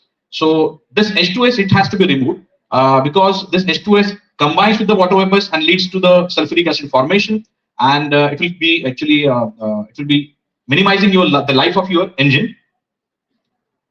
So let's see the demo plant. As I can understand that from about 8:30 you people are here. Yeah, so this is what actually initially we did in our laboratory, that is the microbiology laboratory we have. So as I said, rather than speaking yes, this can be converted like rather than telling the theoretical things to the students, I decided let's go with the practical things, and we have decided if we are saying like that, any organic matter can be converted into biogas. So this is our microbiology laboratory. We are actually vesting the culture media. Okay, yeah, the microbiology people can understand that. For other people, I just want to clear this concept. What is a culture media? So basically, whenever you want to grow any microorganism, you are giving it a kind of a food, like a jelly kind of a thing, and it is called as agar. So this waste culture. So generally, at the end of experimentation, we are throwing it. Some of the liquid waste we are actually draining. Some of the solid waste we are throwing it in a dustbin. And so this is what we can see the practice throughout the globe. You would be wondering, the same practice is there, like say any pharmaceutical industry, they should have a microbiology department. So you take any name, so most of them or rather all of them, they are doing the same. Some of them, what they are doing, they are taking a separate container for that, they're keeping a separate container for that, and they're adding it there, having a labeled hazardous waste. What happens to that? So that hazardous waste bag or the container is again collected by a third party, and it has been sent to a incinerator. So basically, throughout globe, you can take any example of any big pharma company, any tissue company. So this is what we can say. The same practice is there throughout the globe. So what we did is um, we have given a kind of a pre-treatment to this kind of waste, to this laboratory waste. We have given a pre-treatment, and after that pre-treatment, the degradation becomes simpler. The degradation of this waste culture media, it becomes simple. Then this degraded, or we can say pre-treated waste, we have fed to this anaerobic digester, which you can see over here. And after feeding that digester with this pre-treated waste, you can see that the gas has been generated. So with this particular, we can say pre-treatment method, the process. So for that, we have filed a patent in 2017, and in last year, it has been granted by the Indian Patent Office. So that is what actually the initial plant is. So you can see that how simple it is. And you can see, yes, here you can see the small burner, the chemistry burner, as you say. So this is here, and you can see, if you could see the flame, the blue color flame. So whenever it is generally said that if you are producing a biogas and the flame is blue colored, or you can say more or less colorless, so it is having a more percentage of methane. If it is having a yellowish color, it is having a somewhat CO2. You can say high percentage of CO2, like that. So this is what we can say. Initially, we have established the plant in our laboratory. So as I said, we have developed a method. So this method I have mentioned over here, the title. So this is the process consists of initial physico-chemical treatment for this culture media waste. And so this is why it has been done. So to gain the bioenergy, so as I said, it is being wasted. The same practice is there throughout the globe. So thereby we are wasting the bioenergy generation potential of this waste. So by establishing such kind of plant, by giving the treatment method, we are proposing a method to utilize this, we can say, bioenergy generation potential. And as you say, whenever such kind of waste, if it is allowed to liberated in this particular, we can say, drain or something, so it is finally increasing the BOD of overall ETP treatment plant. Either it is of a company or it is of a municipal corporation. So thereby we are generally increasing this BOD of the overall waste treatment. So to avoid that, we are recommending to use this kind of method.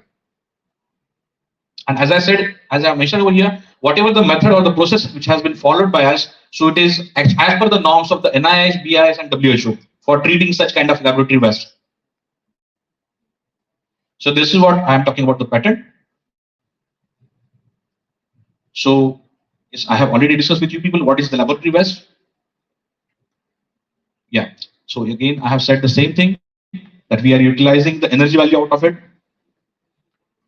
Yeah. So what we have established, what we have thought, the objectives we have set is on the basis of this particular concept, or we can say the applied patent and the whatever the small pilot scale we have formed. So we have thought key whenever a technology has to be commercialized. So any industry which is interested in that, so they will ask for the scale-up studies.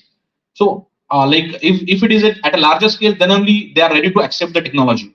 They don't believe on the laboratory skills. So for that, we have thought, let us establish a 14,000 liter capacity anaerobic digester. For that, we have applied to the funding agency, and I don't know where it is. Fine. So we have applied to a funding agency. That is there is a technology development and transfer division of the DST, Department of Science and Technology, and we have applied for the scale-up studies, and they have sanctioned the project. And with that, we have established this particular large capacity plant in our college campus. And here, actually, what we did, so we have collected the laboratory waste from nearby companies. Again, I should tell you that we have faced a lot of problems while collecting the waste from the companies. No company is ready to give us the waste, even at free of cost. Even we are taking from their doorstep, but they are not. They are reluctant to give it to us. So actually, somehow we could manage the things, and we have collected the laboratory waste from them, and then we have given a pre-treatment to this waste, and then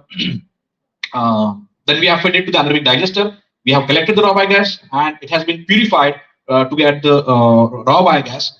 So the raw biogas can be purified to separate out the H2S out of it. And then we have, we can say, particular biogas fuel generator with us, and that we run on this particular purified biogas. So this is what we can see the actually work has been done. These are the actual statistics which have been utilized by us. So this is a 14 cubic meter digester we have. Then almost 10 kg waste we were feeding per day, and like almost 1,000 liter per day gas was generated. This is what the composition is. As I said, methane is almost 55%, CO2 32, H2S is around 20 ppm. Then we have scrubbed this biogas. Scrubbing is required for removal of the H2S. Why for the removal of H2S is needed? As I said earlier, if there is a H2S, so H2S will be combining with the moistures, or we can say the water vapors, and it will lead to the H2SO4 formation. It will be corroding the generator. Fine. So that's why it is essential to remove this H2S. Even for this, we have developed a biological scrubbers. Biologically, we are actually removing this H2S. We have some microbial composition in that scrubber. This is the actual design of the work. So I think we have covered this point. Yeah, this is what the feeding rate is. There should be some troubleshooters over here. Yes. So if you don't need a gas, don't feed it. Zero feeding could be 8 to 15 days. And most importantly, like in case of biogas, one should keep in mind that don't overfeed, which is a major cause of failure. See, as it is said that it is a digester. You know, if it is basically digestion process. If we overfeed, so what happens to us that you know. So it is like the same thing that happens with the anaerobic digester. If you are overfeeding it, so again it will get failed. So you might have observed that many such kind of failed plants at your village or some other places. As I said, so this is what we can say the supporting agency. And initially the plant, as I have shown to you, that it was at TRL4. Whenever we are talking about any technology, so there are certain levels of the technology readiness. These are technology readiness levels. It is from 1 to 9. So here, initially the level was TRL4, and then we have extended to TRL9, sorry, 8. This is what we can say the picture is. I hope you can see this in our campus. This is the actual anaerobic digester in our college campus. So this is a POC, the vertical and horizontal views. Here you can see that, as I said, some effluent is coming out of it. So this liquid, it can be, it can be used as a fertilizer with or without the addition of, we can say, some other ingredients. We have this biogas purification and storage unit as well with us. So this is, you can see that this plant is there, which is generating this biogas. This upper tank, it has been uplifted. Why so? The gas has been accumulated over here, and this gas can be, it can be fed to this, or it can be stored in this balloon, which is around 5,000 liter capacity balloon. So it can store about 5,000 liter of the raw biogas. So this is a small laboratory for this. This is a biogas fuel genset. As I said, it is a 100% biogas fuel genset. So no diesel or no any other fuel is utilized over this in this engine. So this is a 100% biogas fuel genset. So these are the 3 steps actually. Raw biogas we have, or it should be upgraded, and it can be converted to this bio-CNG or bio-CBG. Like just now we have talked about some biofuels. We can say electric vehicles as well. So here, in addition to that, the government is also supporting for the generation of this kind of biofuels, as you know that. So this is what we can say, some scrubbing operation, and the compressor is there. Yes, we are fortunate to have the visit of Padma Shri GD Yadav sir for this plant, and yeah, I think whether it will work. Yeah. So this is what we can say, the videographic proof.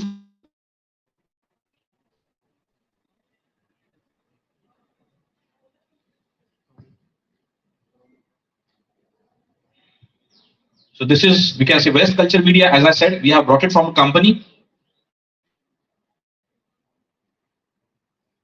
Sorry.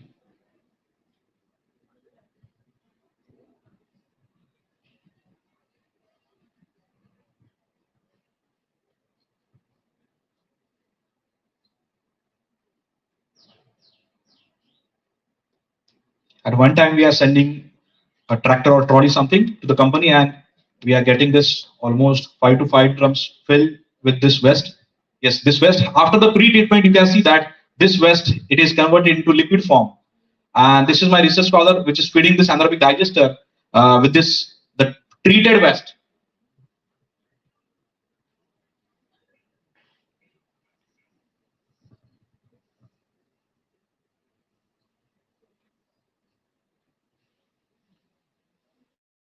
After feeding, as I said, it will go to the digester and it will generate a biogas. This is the raw biogas. From this pipe, it can be stored in the first balloon. Yeah, this is a 10,000 liter capacity balloon which we have for storage of raw biogas. Then it can be further scrubbed and then can be sent to the small balloon. And then this gas can be carried to this genset.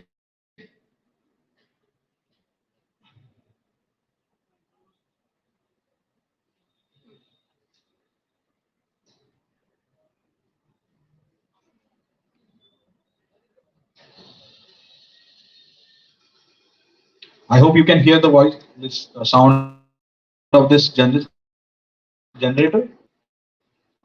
So all the electrical appliances in this small lab, it will be actually working on this particular waste. The electricity generated from the waste.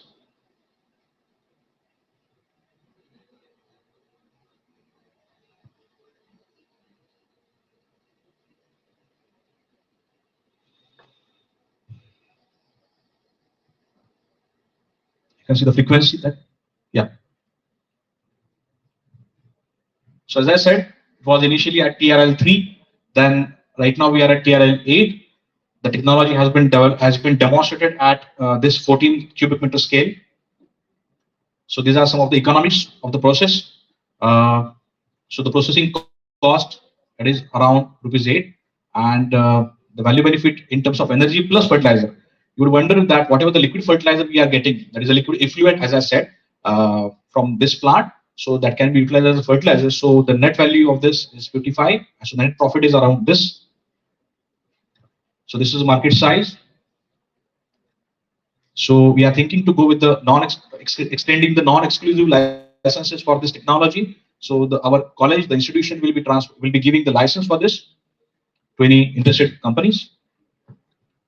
So this, what are the target customers for this? So as I said, any industry which is engaged in microbial cultivation, it could range from pharma, food, tissue culture, so like that. Even the research institutions. As I said, again, in addition to that, like any research institution throughout the globe which is having this microbial laboratory or biotechnology laboratory, so they are also doing the same thing. So this is what we can say the thing is, and so they can be the target customers.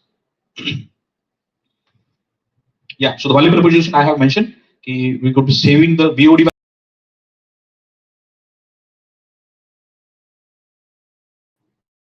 Fine.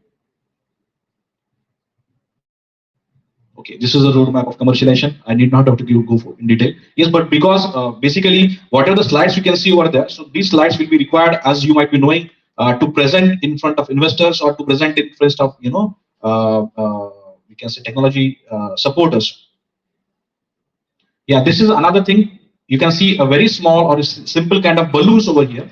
As I have shown you, yeah, as I have shown you that we have this large capacity balloons with us, but they are much costly. So what we did is we have made this very simple kind of balloons with a special polymeric material, and these are actually handmade balloons. And one researcher, they have actually purchased such kind of balloons from us. So in that way, we have commercialized this.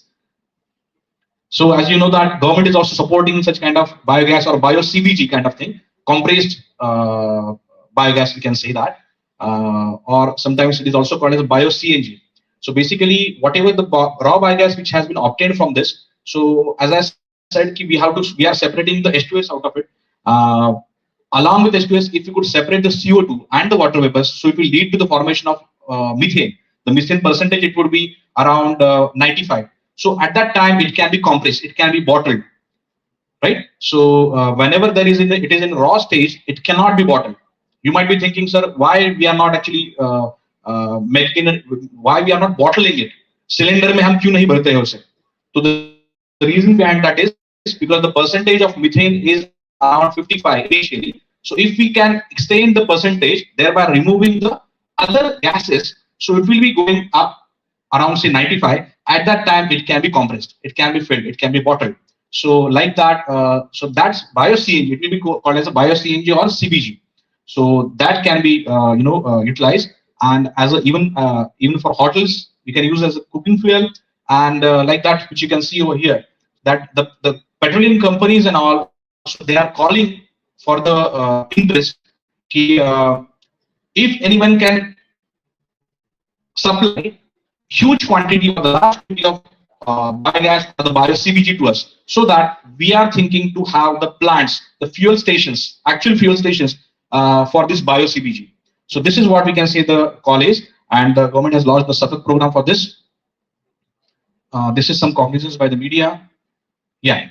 Now, as I said, I'll be talking more on specifically on these two technologies. So one I have discussed with you people, that is the laboratory waste to bioenergy. The second we'll be discussing. So as I said, eco-friendly management of this e-waste. So this is what we can see the societal problem we have focused. So we just have to think whenever the whole world is focusing on or trying to solve the problems of this municipal solid waste, plastic waste and all. So by the time the another type of waste was enormously growing, and that is nothing but the e-waste. So what that e-waste is. So this is nothing but the we can say waste electronic components, or it is also called as WEE, waste electric and electronic equipments. So this is what we can say that e-waste is. In other words, it is a discarded electronic equipments which are not of that much use. So this is nothing but called as e-waste, and so that as the technology is becoming more and more advanced, so day by day, as you know that new or high-end models in the mobile or the laptop, they are coming in the market, and the people, they are actually throwing such kind of older models, and they are actually having the newer or upcoming models of these gadgets. So in that way, what happens to this older electronic equipment? So either we give it to somebody, some friends, or some family members. But at the end, what happens to this? So there is a, we can say, the people, they are not handling it in a eco-friendly way, and somehow it is not being utilized. As sir has said that reuse, so it has not been actually get reused. So as I said, this range from anything like refrigerator, air conditioner, cellular phones, consumer electronics, computers. So this is what we can say. The report is actually, this is an older report, but you would not believe long back it has been given as a charitable donations. The computers and all, they have been actually transferred to our country in the form of charitable donations or the scrap.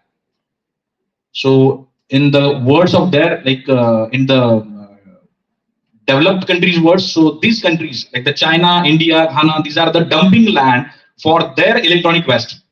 So you can see how they are thinking about us. And so this is a low rate of recycling about this e-waste. So this is the important thing. And the other important thing is like the process for removing the components from e-waste is not economical. So that was the thing that why it has been increased by many folds. So why it is hazardous waste? Why we the people they are much worried about it? So the reason behind that is these are having a toxic metal content, causing human health problems, and as well as the environmental pollution. So as I said, key for extracting the metals, they are crudely handled, dismantled, incinerated, so thereby causing the pollution. And most of the workers, they are child laborers. So they are not knowing the hazards of it. You can see the pictorial representation. See, they are handling the e-waste with no precautions.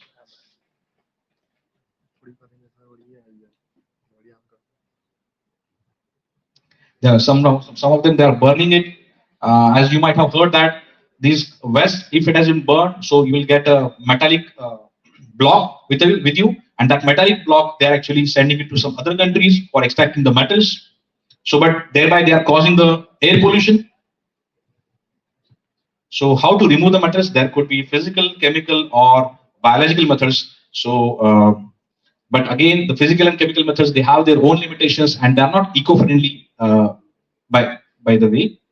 So, being a microbiologist or biotechnologist, we are thinking towards solution to any of the problems from biological or eco-friendly way. So, what we did is, like we have thought ki whether is there any organism that exists on Earth which can treat or which can remove the metals from this complicated e-waste, and if it is possible or not, and how it can be done. So that's what actually the thought came in our mind. I should tell you the situation. Like this is a case. Like it was around about 2008. I'm talking about. 2008 was the time when I have to think about my own PhD topic. I have started doing my PhD work from 2008, and there I have to think that what could be the topic for my research.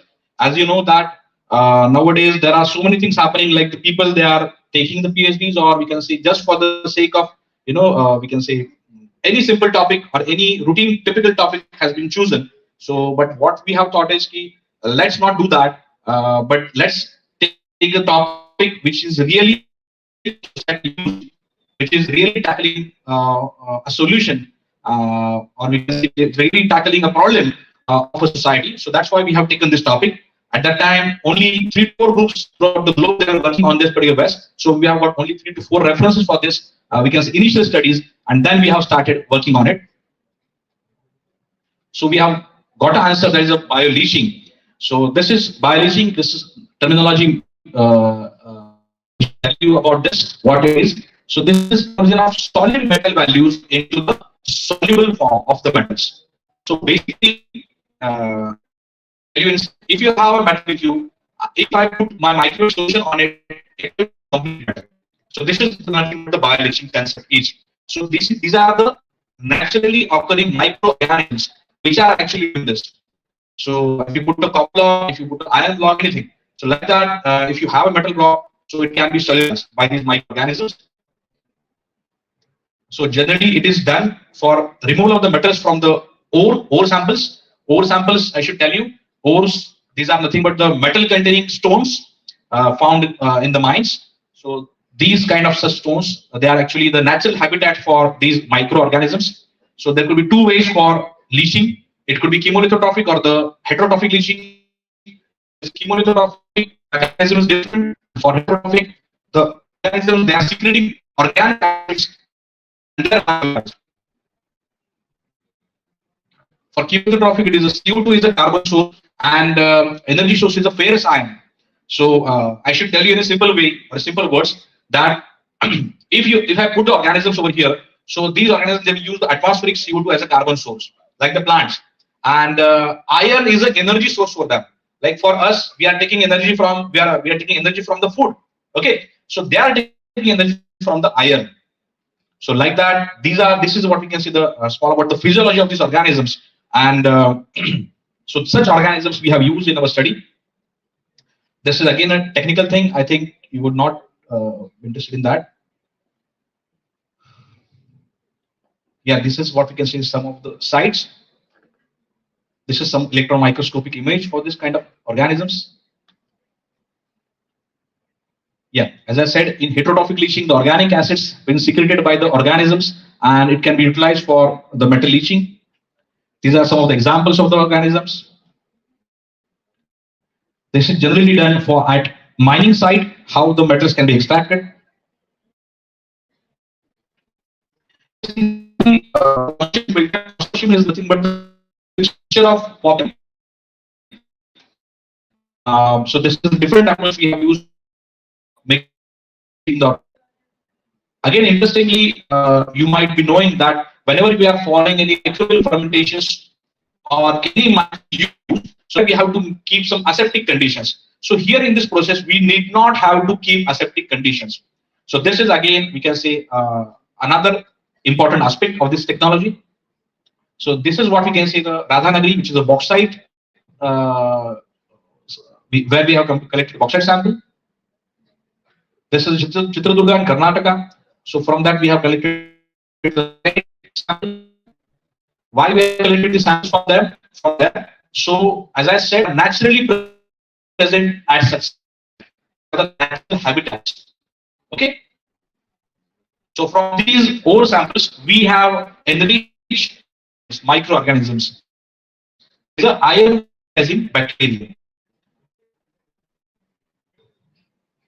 So this is what you can see. You can see that this dark brown color, it is indicating that organism has grown flourishly.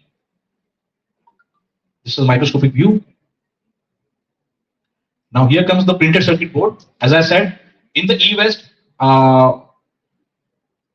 it is not the complete E-West which is troublesome, but in particular the PCB, printed circuit board, or in simple words, the motherboard, we say that. So this motherboard is actually, we can say, more problematic. The reason behind that is this motherboard, it contains various metals at various proportions or various, we can say, concentrations. So like that, this is, we can say, troublesome, and that's why it is not economical to extract the metals from it. So this PCB we have choose as a product or focus of study. Has been done for any West. Then we go for metal analysis. So the copper content is higher amount, though it is also having some precious metals, that is silver and gold, but to that in a very lesser amount. Yes. So at the end of study, like in between something, so we come to know that it is whenever we are using this powdered form of the PCBs, so it is not, it is having some other problems. So that's why we have focused to use the actual complete PCBs, whole PCBs we have thought to use for the study. And let's see what we did. So this is what we can see the process we have developed by the end of say 2011 something. So this is, we can see the PCBs.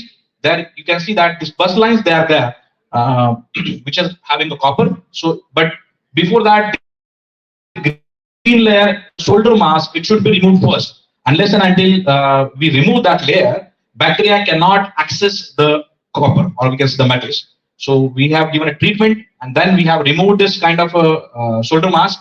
Then you can see that this board is obtained, which is now exposing the copper, the shiny copper. Then we have added microorganisms on it, and there at the last you can see that you can see the notches of the bus lines, but the metal is removed. So this metal has been solubilized by using the bacterium. So this is the reaction. The important reaction is this ferrous, as I said, this ferrous is the energy source for this bacterium. Ferrous has been consumed and is converting it to the ferric, and this is the ferric which is removing this copper. So this Fe3 is converting Cu0 to Cu2 plus, and thereby it gets solubilized. And most importantly, whenever the ferric is oxidizing the copper, it itself gets reduced, and so it is again converted into ferrous. So you can understand that whatever ferrous has been initially consumed by the bacterium, it can be regenerated. Fine. So in that way, it makes the process in a cyclic way. So these are some of the pictorial representation of the bacteria. How it looks like. It is very difficult to grow the organisms on plate. on a solid medium. You can see that we have identified the organisms by using some molecular biology techniques. So these are some of the conclusions. I'll not go in detail of that. Some of the optimization studies have been done, and these are some of the publications.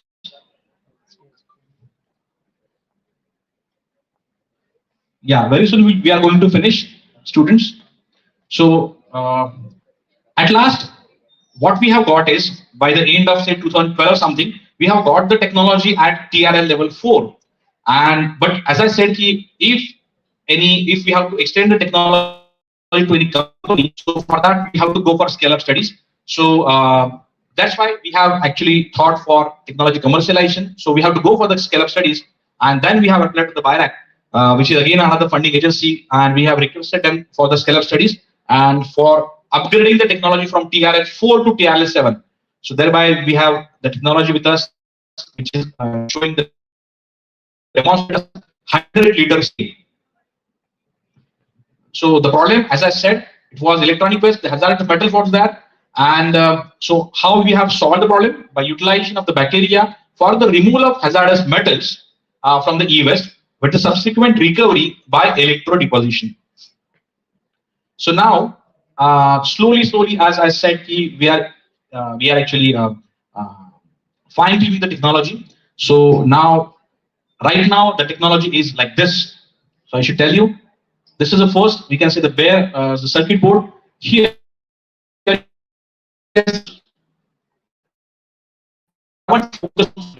solder, but here now we can selectively remove the solder which is containing lead and tin. So with the first step, we are removing the solder. So now you can get the board like this. So removal of solder. Then after that, as I said, the green layer is removed, metal is exposed, and then finally you can say this copper is also get removed. So stepwise, or we can say stepwise and selective metal recovery is being done. And as I said, what happens with the dissolved metals? So dissolved metals can be recovered by electrodeposition. And as I said, the beauty of the technology is regeneration of the lixiviant. That is the Fe3, which is a lixiviant. So it is regenerated. So that's what we can say the novelty. Novelty lies here, non-obviousness. Even though if it is a microbial process, it is not obvious one. So this particular terminologies, novelty, non-obviousness, inventive step, utility. So these steps, they are required, or we can say these terminologies, you might not be aware of this. So these terminologies are required to prove your novelty.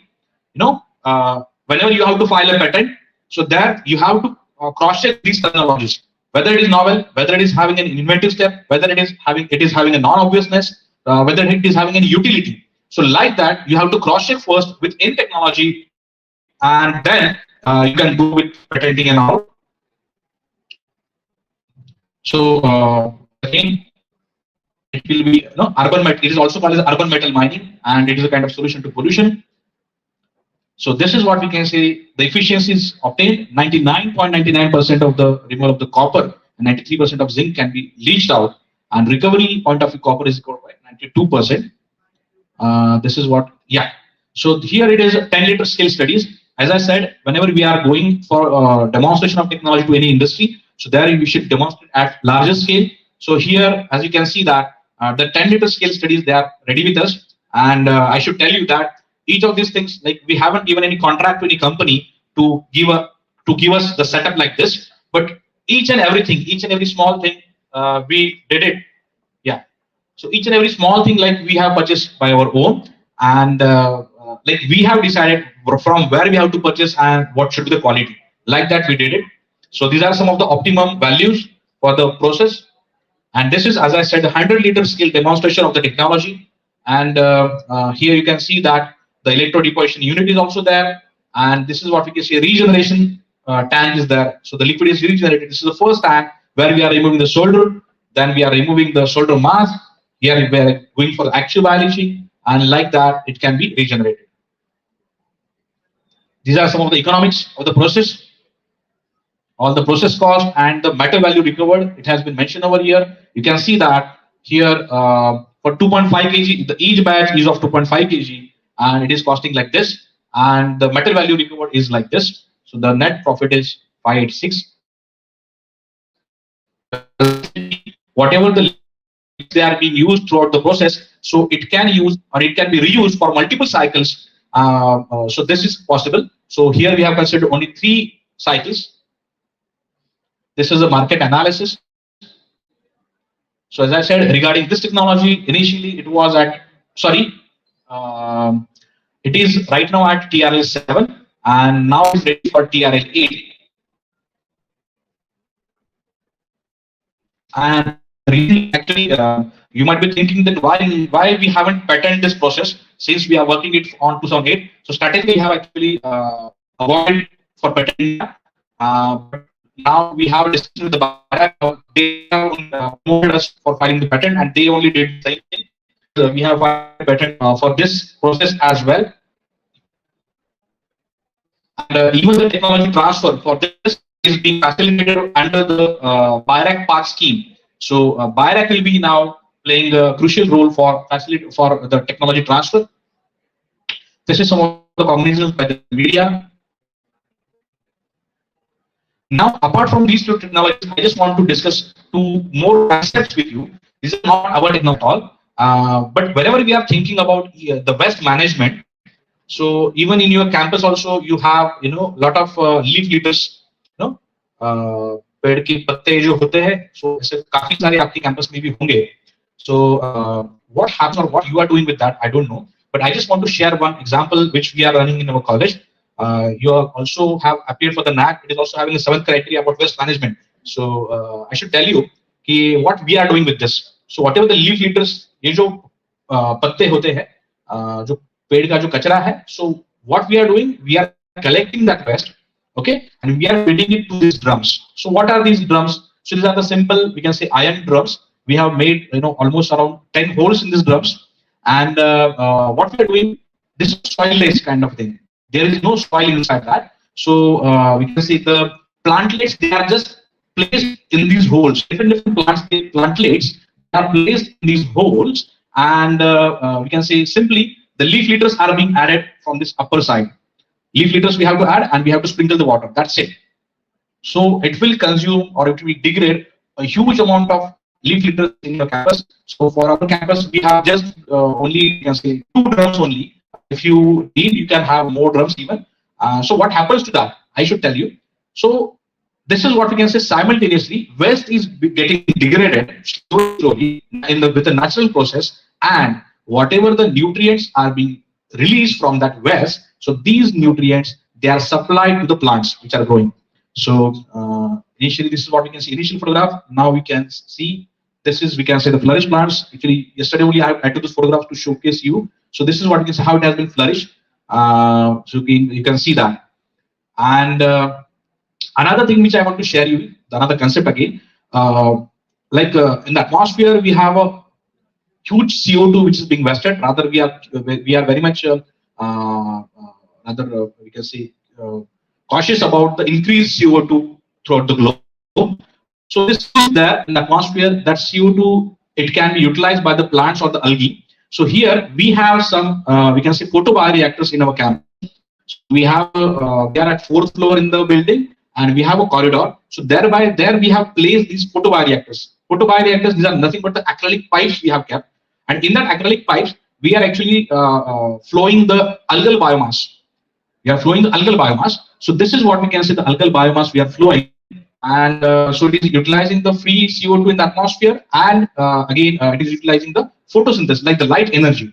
So these 2 things it is utilizing, and it is growing. So whatever the biomass is obtained, so like we have initially thought, let's use it for growing the spirulina. We can have a spirulina tablets as well. Then later we have thought that let's grow the biomass, algal biomass, and that generated algal biomass can be utilized for the formation of bioenergy, like after the pre-treatment, obviously. So that thereby we are actually also working on biomass to bioenergy concept over there. So this is what we can say we are doing there, and this is what we can say some of the acknowledgements. And hereby I'll end with the statement that is actually microbiology people, they will more understand this, or it's okay, like even if you can See, so then what the statement is like, there are almost no places where humans can go, but microbes can't. Read it twice or thrice. So almost no places where humans can go, but microbes can't. ऐसी कौन सी जगह नहीं है वहां, ऐसी कौन सी ही जगह नहीं है वहां जहां पे ह्यूमंस जा सकते हैं लेकिन माइक्रोब्स नहीं जा सकते हैं. ठीक है, ऐसी कौन सी भी जगह नहीं है. But there are so many places, ऐसी बहुत सारी जगह है जहां पे माइक्रो ऑर्गेनिज्म जा सकते हैं, माइक्रो ऑर्गेनिज्म रह सकते हैं, लेकिन ह्यूमंस जा भी नहीं सकते हैं. Okay, I think I have translated in a better way. So I hope you understand कि there are so many places कि वहां पे microorganisms exist होते हैं naturally. So the bottom line which I want to convey, the message I want to convey, microorganisms, they have huge abilities. There is a great diversity, great physiological diversity exists in the microorganisms. It is a human limitation that we cannot locate it and we cannot utilize it in a particular extreme. ये हमारी मर्यादा है, हम उनको ढूंढ नहीं पा रहे हैं, हम उनको समझ नहीं पा रहे हैं. ऐसे ऐसे अलग अलग तरह के जीव यहाँ पे पृथ्वी पे है, लेकिन हम उन्हें पहचान नहीं पा रहे हैं. We don't know how to grow them, we don't know how to utilize them. So that is a human limitation. जैसे मैंने कहा कि ऐसे भी कुछ ऑर्गेनिज्म से अभी माइंड में वो क्या कर रहा है, but it is there. So like that there are so many different kind of organisms which are there, but it is our limitation that we could locate it, we could grow it, and we could not exploit it for the betterment of human being. So that's what I think we should focus more on. And now I think, though I have requested you earlier to ask the questions in between, but no one has asked the question. Now, if you feel that you want to ask the questions, you can surely ask the questions. I will try to answer the questions. Yes. Yes, beta. You need a mic? Fine.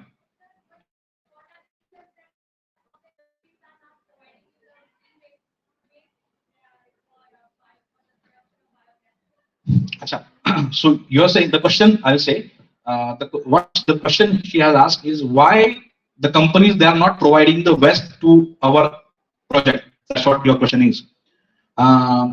Yes, we tried to found the answer why they are not extending the West. Number one is like whatever the set protocol they are doing, so they are interested in that only. They are not interested in doing some new things. Number one. Number two is like some of the companies, they say if suppose they have a fear, if suppose this technology doesn't work, or if suppose they may get queries or questions from the pollution control board, why you are not following such the traditional method. So like that, they have the fear. Number two. Number three fear which they have, which we come to know that if suppose we are taking the West, the laboratory culture media from that company, so some of the companies have they feel like we may steal secret from from their West. Okay, so even though it is a West, but still they feel that there is some secret lying in that, and we may be having like the thoughts in like this. So that's why actually they are not extending, they are not ready to give it to us.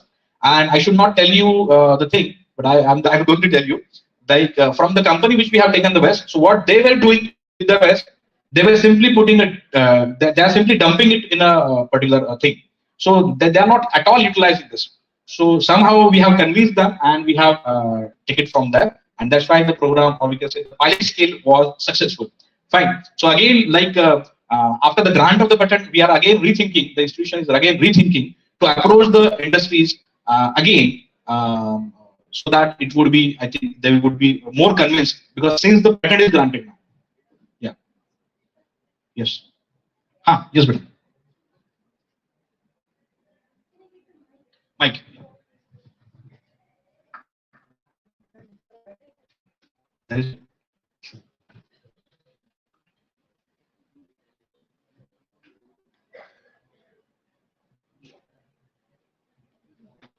First of all, thank you so much, sir. It was really giving a clear insight into the like how we utilize the indigenous technologies to reutilize, or I would say the depends on the resource recovery from the waste.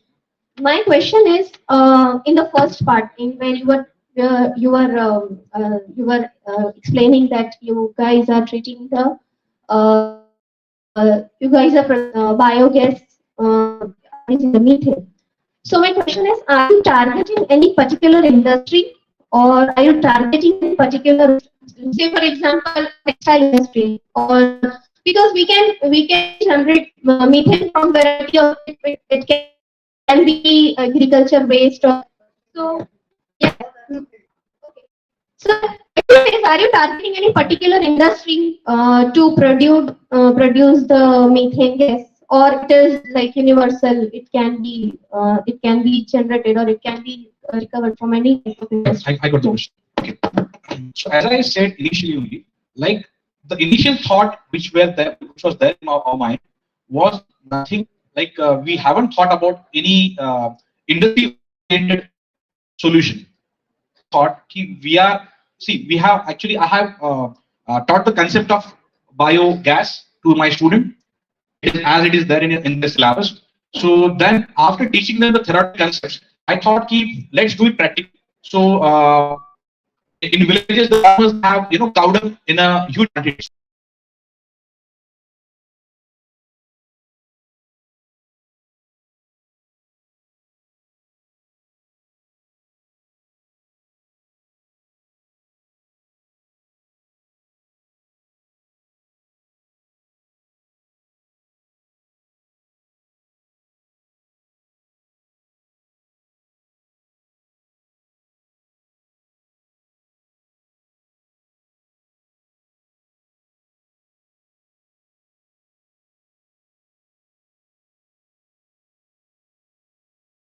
Focus more and more on finding a solution for the upcoming problem. We haven't thought about directly the industrial application of that. So whatever the problem we have thought, so later slowly we come to know about the another problem, and we go on finding the answers for that, and that's how we can say the technology has evolved. Like even for the EVs, as I said, there it was nothing in our mind. Like it is in boom like the EVs, and we should find answers for that. That was not the thought behind. That's what I'm saying. The thought was very pure, and we just have to try to solve any societal problem. That was the thought when I have started long back in 2008. And we should focus rather than doing the PhD on any topic. We should focus. Like it is not like we'll get the answer, but we should focus. We should research on any problem which is faced by the society, which is not yet being focused. So that was actually we have thought. And right now, as I said, since the technology has evolved to this level, ARL 8 for the laboratory waste. Right now, yes, there are so many like target customers, as I have said. There are so many pharma industries, tissue culture industries, even the research institutions, which can be possible customers. Yeah.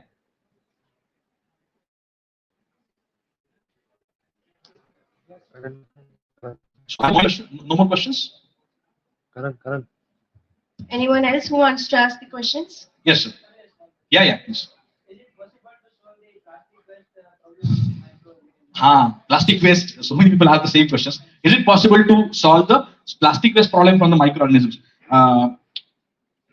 Actually, regarding the plastic waste, no doubt I'm not the expert of that plastic waste field, but it is complicated. Or we can say it is a bit difficult to give it by the organisms. See, organisms, they have some mechanisms they have some physiology. Such and such compound they can consume, they can break down, they can have some enzymes to degrade, to break down the things. So like that, in case of plastic, yes, there are certain reports, but which are taking so many taking so many years to degrade it. So that's what actually the people they couldn't focus, or it is not being developed the technology right now. But alternatively, people they are working on bioplastic. Like whatever the plastic we have, let's think what to do with that. But people they are thinking now onwards, can we give an alternative to the traditional plastic? That is the bioplastic they are making, and it's from we can say polylactate or something. They are thinking to use it. And yes, there are certain things we can say there are certain references and there are certain technologies that are coming up regarding the this bioplastic. Yeah. Yes, please. Okay. Why didn't the industry?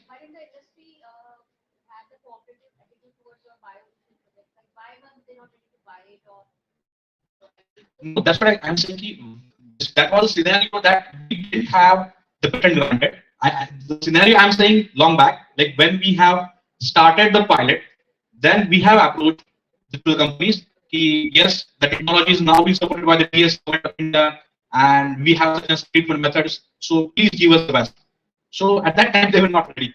So now that's what I'm thinking. Like the institution is thinking, now we have granted patent with us. I think like they will give some chance, or they will think twice again before rejecting.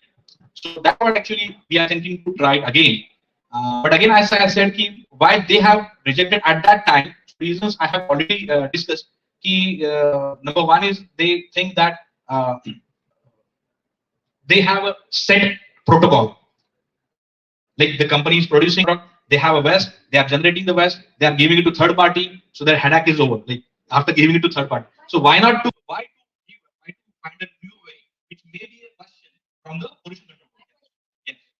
Yeah. That's my question was, why for upscaling the industry will not help us? If you are planning to upscale the same thing, getting the waste is not. Later on, if you have a patent, you will get the waste. Okay. But when you want to upscale it, maybe it is not possible at our devices, but with an industry have a hand holding, it is possible. So, are you not planning that?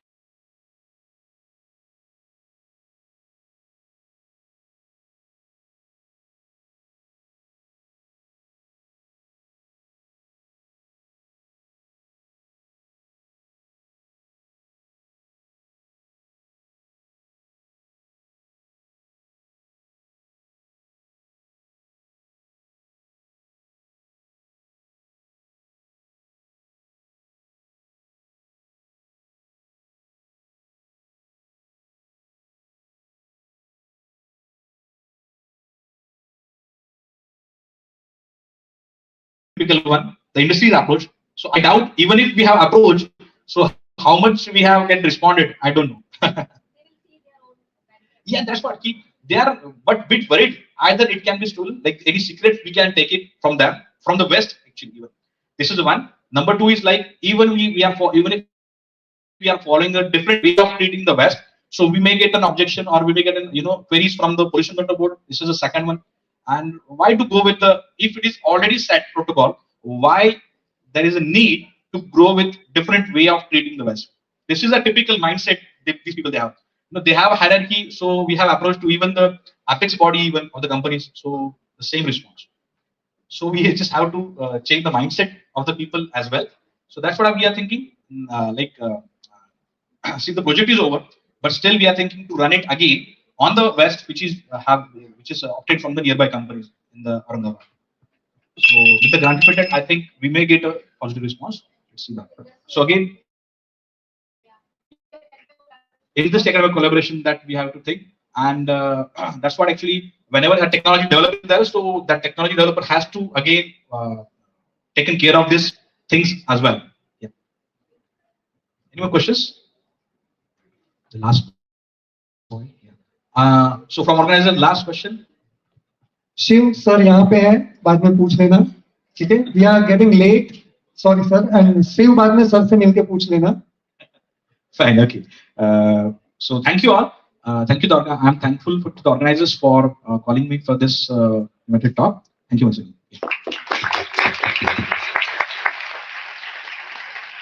Thank you so much, sir, for sharing your immense knowledge on the production and application of biogas. Biogas is waste days for our environment.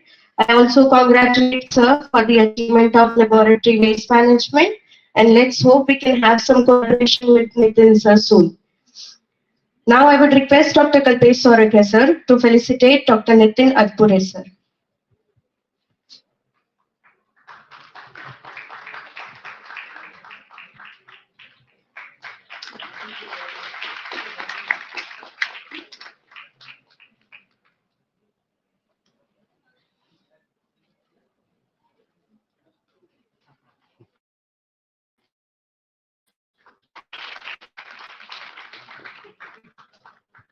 Thanks a lot, Nitin sir.